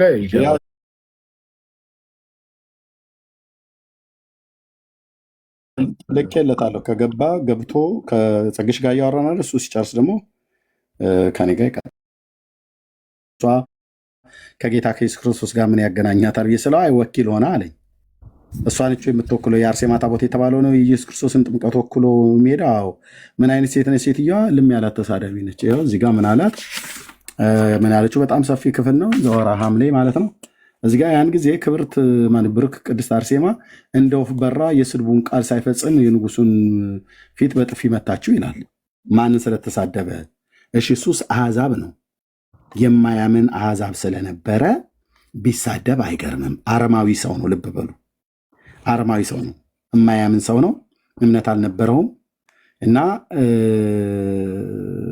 ተሳደበ። እሺ እሱ የስድቡን ቃል ሳይጨርስ ተባለ። እሱ ተሳደበ። ጌታችን የሰደባችሁን ስደቡ ብሏል እንዴ ወገኖች? አላለም። የሚሰድባችሁን ስደቡ ብሏል አላለም። የሚረግሟችሁን እርገሙ ብሏል አላለም። የሚረግሟችሁን መርቁ፣ የሚያሳድዷችሁን ጸልዩላቸው ነው ብሎ ያለው ጌታ ማለት ነው። እሷ ግን ንጉሱ ሰደበ ብላ ክርስቲያንም የተባለችዋ ኦርቶዶክስ እንደጻፈችው ታሪኳን ማለት ነው። ያው አርሴማ እንደ ወፍ በራ የስድቡን ቃል ሳይፈጽም የንጉሱን ፊት በጥፊ መታችሁ ይላል። ዋት ሮሜ መልክ መጽሐፍ ምዕራፍ 13 ላይ ባለስልጣናትን ነፍሱ በበላይ ባሉ ባለስልጣናት ይገዛ ይል የለ? እስኪ ማን ነው አሁን ከዚህ ውስጥ ሄዶ 4 ኪሎ ቤተመንግስት ገብቶ ጠቅላይ ሚኒስትር አብይን በጥፊ የሚመታ ማን ነው? ብትመታ ምንድን ነው የሚከተልህ?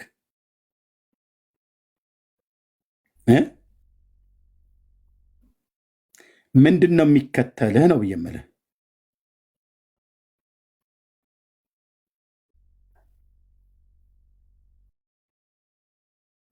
አየህ ነገስታትን እንደ ባሏ በጥፊ መታቸው ማለት ነው። ከዛስ ዳግመኛ በፊቱ ምራቋን ተፋችበት። ባለጌ ማለት እንደዚህ ነው። ክርስቲያናዊ ምግባር ነው ይሄ። በጥፊ መማታት ክርስቲያናዊ ምግባር ነው። ምራቅ መጥፋት ክርስቲያናዊ ምግባር ነው። የሰማዕታት ስራቸው በጥፊ መማታትና ምራቅ መጥፋት ነው። አርሴማ ሰማዕታት እያላችሁ ከበሮ እየያዛችሁ የምትደልቁ ማለት ነው። እቺ ዓለም ወዴት እየሄደች እኮ ነው ብለህ የምትለው የሆነ ሰው ያለም ኦኬ። ምራቋን ተፋችበት። ሰነፎይ ያፈርህ ወንጀለኛ፣ ጎስቋላ፣ የሰይጣን መልእክተኛ፣ የርኩስ ዲያብሎስ ባሪያ፣ ከአፍ የሚወጣ ቃልህ ልብን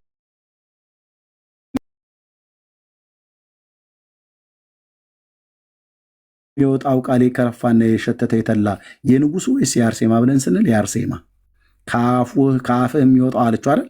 ከእሷ አፍ የሚወጣው የሸተተ የገማ የተላ ብላ ያለችው ከራሱ አፍ የሚወጣው ነው። ከማ ከአርሴማ። የእሷ ከአፏ መቼ ማር ይንጠባጠባል? የእሷ መቼ ከአፏ እንደ ክርስቲያን እንደ ሰማዕታት መቼ የበረከት ቃል አወጣ? የክርስቶስ ደቀ መዛሙርት የቶቹ ናቸው ሲሰድቧቸው የሚሳደቡ የነበሩት? ከአፍህ የወጣ አለችው። ከአፍህ የሚወጣው ቃልህ ልብን ያደፈርሳል። የእሷስ ይሄ የኛን በሚሊዮን የሚቆጠር ህዝብ እያደፈረሰ አይደል? ይህን ገድል የሚያምን ማለት ነው በሙሉ በሚሊዮን የሚቆጠር ኦርቶዶክሳውያኑ የክርፋቱ ሽታ የተላና የሸተተ ነው ማለችው። የእሷስ ከአፏ የሚወጣው ቃል የክርፋቷ ሽታ የተላ የበሰበሰ የሰይጣን ማደሪያ መሆኗን የሚያሳየው ከምግባሩ አይደል እንዴ? ስለዚህ ነው አርሴማ ማለት ቆንጅዬ ባለጌ ነች፣ ገድሏ ላይ እንደተጻፈው። እችን ሴትዮ የመንፈስ ቅዱስ ይሄን የመንፈስ ቅዱስ ማደሪያ ነች ብላ አትበለኝ። ይህች ሴት የማደርጋትን መልካም ምክር እስኪ ንገሩኝ ብለዋል። ምከሩኝ። በፊቴ ምራቋን ብትተፋ ጉንጮችን ብትመታኝ፣ በፍቅሯ ልቤ ተቃጥሏል፣ ኩላሊቴ ጠፍቷል።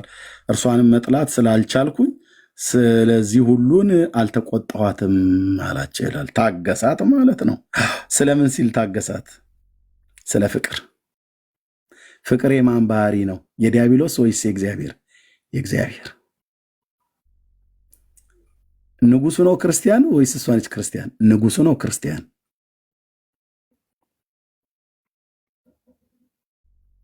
አየህ፣ ንጉሱ ነው ክርስቲያን።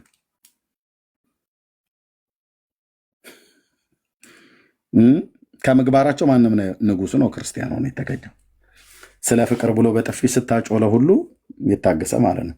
እቺ ሴትዮ የክርስቶስ ወኪል ነች ብለህ ጥምቀተ ባህር ይዘን የምንሄደው እሷን ታቦት ምናምን ብላ ትበል። ብራዘር ከፈለክ ሌላ አፈንድቼ እናገራለሁ። እዚህ በጣም ብዙ ጉድ ስላለ የመጽሐፍቶቻችሁ ጉድ ተዝቆ ስለማያልቅ ማለት ነው። ስለዚህ የምትፈልገው ሰርክል ብቻ አትውሰድ ነገሮች ፕሊዝ።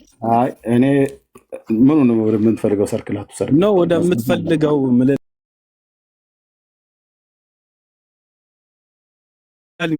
ሚዲያ እና በዲጂታሉ ዓለም ስለ ኢየሱስ ጥብቅና እንደምትቆመው ሁሉ ሰው ስትሆን የሆነ ቅድስና አለኝ ስትል መለኮታዊ ባህሪ አይደለም ያለ ሰው ነው። አፍተር ኦል እያንዳንዱ የሚሰማህን ነገር አምጥተህ ዛሬ መከራከሪያ አድርገህ ካቀረብክ ክስተት ነው። አንደኛ ጉዳያችን ዛሬ ገድል አይደለም። እኔ ከገድል ጋር በተገናኘ ሁሉ ጭምር ለምንድን ነው ይሄን ያልኩኝ? ጥምቀተ ባህር ታቦት ይዛችሁ የምትሄዱት ለምሳሌ ምን ያደርጋል አልኩ። ስለ ጥምቀት ነው እያወራህ ያለሁት። ለምን አርሴማ ጋር ሄድኩኝ? የአርሴማን ታቦትና የነ ተክለ ሃይማኖት የነ ጊዮርጊስ እያላችሁ ይዛችሁት ወደ ጥምቀተ ባህር የምትወጡት ከጌታ ከኢየሱስ ክርስቶስ ጋር ምን ግንኙነት አለው ብዬ ስል ቅድም እንዳልከው ለሜታፎሪክ ነው ወጣ። አንተም ከአቅም በላይ ነው ማለት ነው። ስለዚህ ለምንድን ነው የገባሁትኝ? እኔ ገድሉ ጋር ለመግባት ፈልጌ አይደለም። የአርሴማ ታቦት ብሎ የሚሉት ጥምቀተ ባህር ይወጣላል። ምን ሊያደርግ? የተክለ ሃይማኖት ተብሎ ይባላል። ምን ሊያደርግ? የጊዮርጊስ ይባላል። ምን ሊያደርግ? የአቦ ይባላል። ምን ሊያደርግ?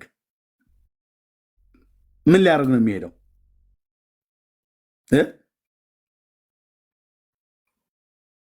ምን ሊያደርግ? ምን ሊፈይር ነው የሚሄደው? መልስ የለም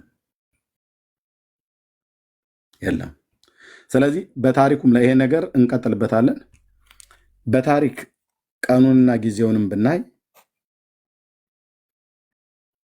ቀኑና ጊዜው የተጠመቀበትና የጾመበትን ጌታ ኦርቶዶክስ የምትጾምበትና ጥምቀት ብላ የምትለበትና የምትጾምበትን ዘመናትንና ጊዜያትን እንደዚሁም ወደ ጥምቀተ ባህር ጌታችን ሲሄድ ይዞ የሄደው ነገር ካለ ያሳዩን።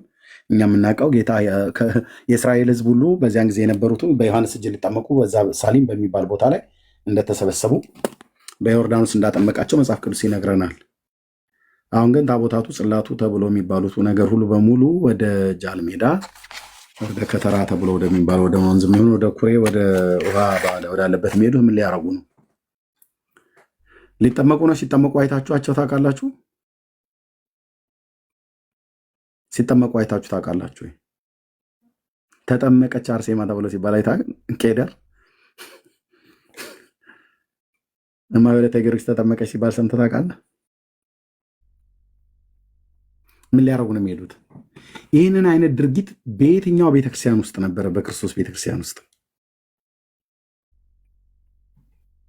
ማለት ከኦርቶዶክስ ቤተክርስቲያን በመስራታቸው የሚቀድሟት የክርስቶስ አብያተ ክርስቲያናት በየትኛው ቤተክርስቲያን ውስጥ ነበር እንደዚህ አይነት ልማድ? ለምንድነው ህዝብ የማትጠይቀው? ቢሃይንድ ባይ ሁሉ ተደብቃችሁ ምሰሙ ማለት ነው።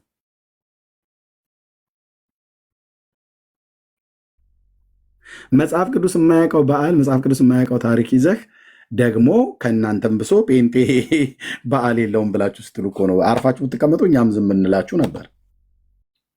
ይነካኩትና ይሉታል ወንበዴ ምናምን ነገር ብሎ ይላል የሀገሬ ገበሬ። ምን ሊያደርጉ ነው የሚሄዱት? ሊናፈሱ ነው ከሆነ ኦኬ፣ እሱ ሊያግባባን ይችላል። ይተነፍሳሉ ወይስ ደግሞ አየር ለመውሰድ ምን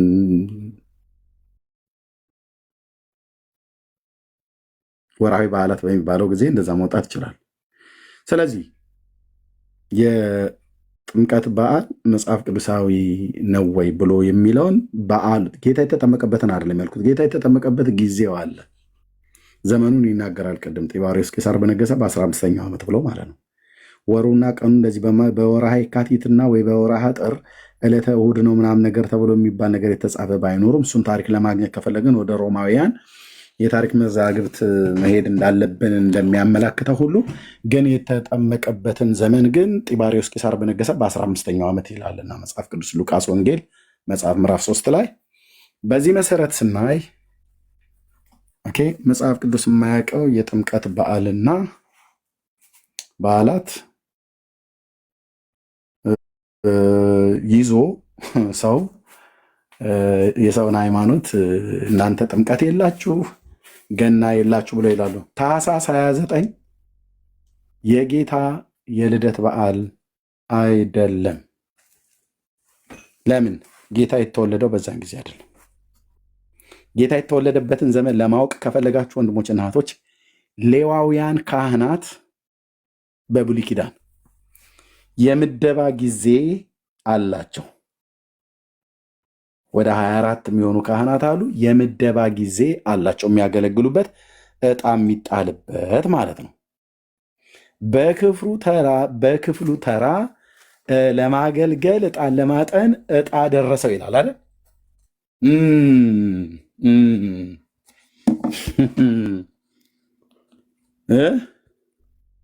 አካስ ይላል የሀገሬ ሰው። እሱ ነው ፈልገ ማግኘት ያለብህ። ሉቃስ ወንጌል መጽሐፍ ምዕራፍ 1 ምን ይላል እዚህ ጋር?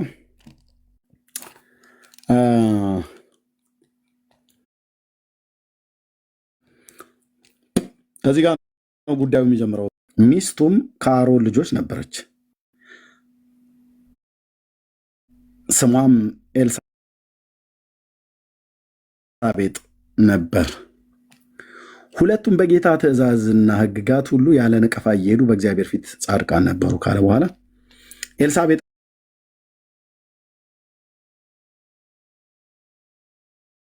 መካን ነበረች፣ ልጅም አልነበራቸውም። ሁለቱም በክፍሉ ተራ በእግዚአብሔር ፊት ሲያገለግል እንደ ካህናት ስርዓት ወደ ጌታ መቅደስ ገብቶ ለማጠን ዕጣ ደረሰበት።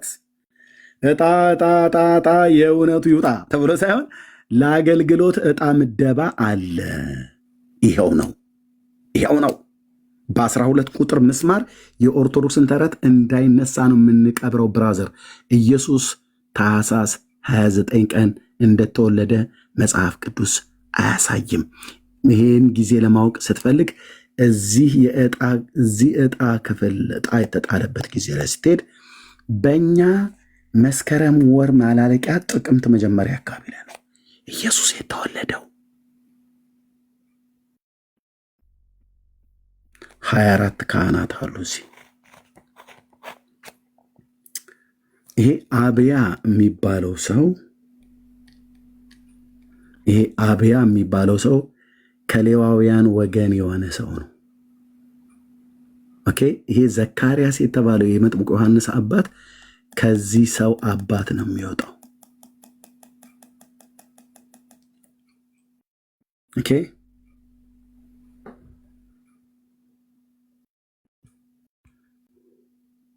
ልብ በሉ። ስለዚህ ዕጣ ደረሰበት ይላል። አሁን ምንድነው ማየት ያለብህ? ህዝቤ እየሰማኝ ነው?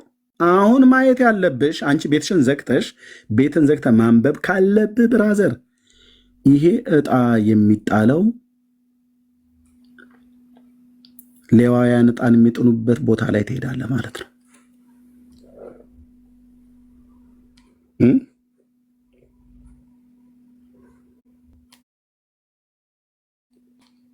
ወንድሞች ናቶች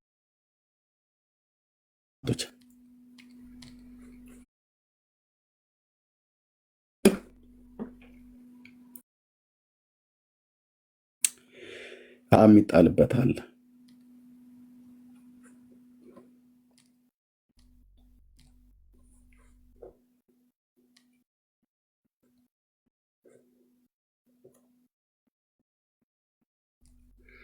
ይሄ ዕጣ የሚጣልበትን ጊዜ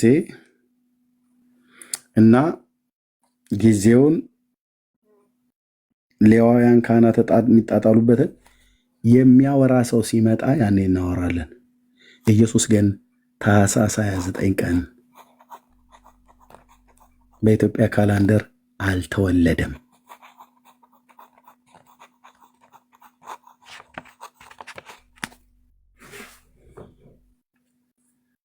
አልተወለደም። የተወለደበት ጊዜ መስከረም ማላለቂያው ወይ ጥቅምት መጀመሪያ አካባቢ ነው። ከሁለቱ አንዱ አሳያችኋለሁ። በእርግጠኝነት እናሳያችኋለን። እኔ ራሴ አሳያችኋለሁ። የትኛውን ይዘህ የዚህን ዕጣ ቆጠራ የት አግኝተው ዕጣውን አንተ የታቅና አንተ ባለጌ ምናምን ብለህ ብትል ነው ትረጋጋለህ። ብሉይ ኪዳን አጥንተህ ከሆነ ናና ግባና ሞክረኝ። ናና ግባና ሞክረኝ። ብሉይ ኪዳን አንብበህ ከሆነ የሌዋውያን ካህናት የዕጣ ድልድል እንዴት እንደሚወጣ ማን እንደደለደለው እና ከአብያ ወገን የሆነው የዚህ ካህን ልጅ የዘር ሐረግ ነው።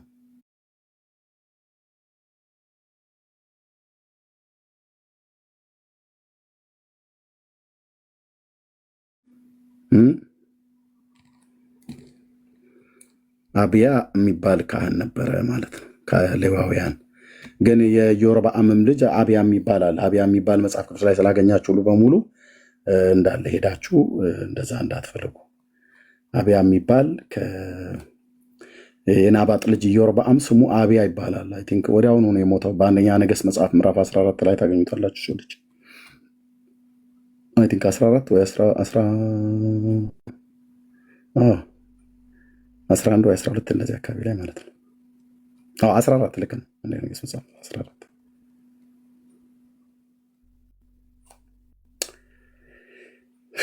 ኦኬ ለምን እርግጠኛ አላደረጋችሁ ብያ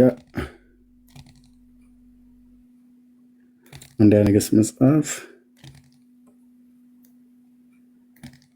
14 ቁጥር 1 ያው አንደኛ ነገሥት 14 አንድ ማለት ነው። በዚያን ወራት የኢዮርብዓም ልጅ አብያ ታመመ ይላል። ይሄኛው አብያ አይደለም። ይሄ ከነገደ ኤፍሬም ነው። ኤፍሬማዊ ነው። የዚህ ሰውዬ የዘር ሐረጉ ገንዱ የእሱ ልጅ አብያ የሚባል ነው። ወዲያውኑ ነው የሞተው። ኦኬ ወዲያውኑ ነው የሞተው። ይሄኛው አይደለም። ይሄኛው አብያ፣ ይሄኛው አይደለም። በብዙ ስሞች የሚጠሩ ስላሉ ማለት ነው። ከሌዊ ነገድ የሆነ ሌላ አብያ የሚባል አለ፣ ካህን ነው።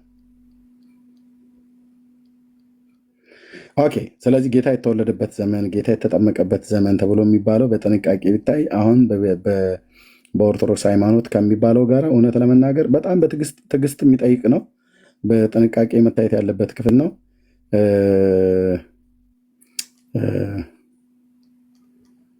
የሚባለውና እየሆነ ያለው ነገር አንድ አይደለም ለማለት ነው ባጭሩ።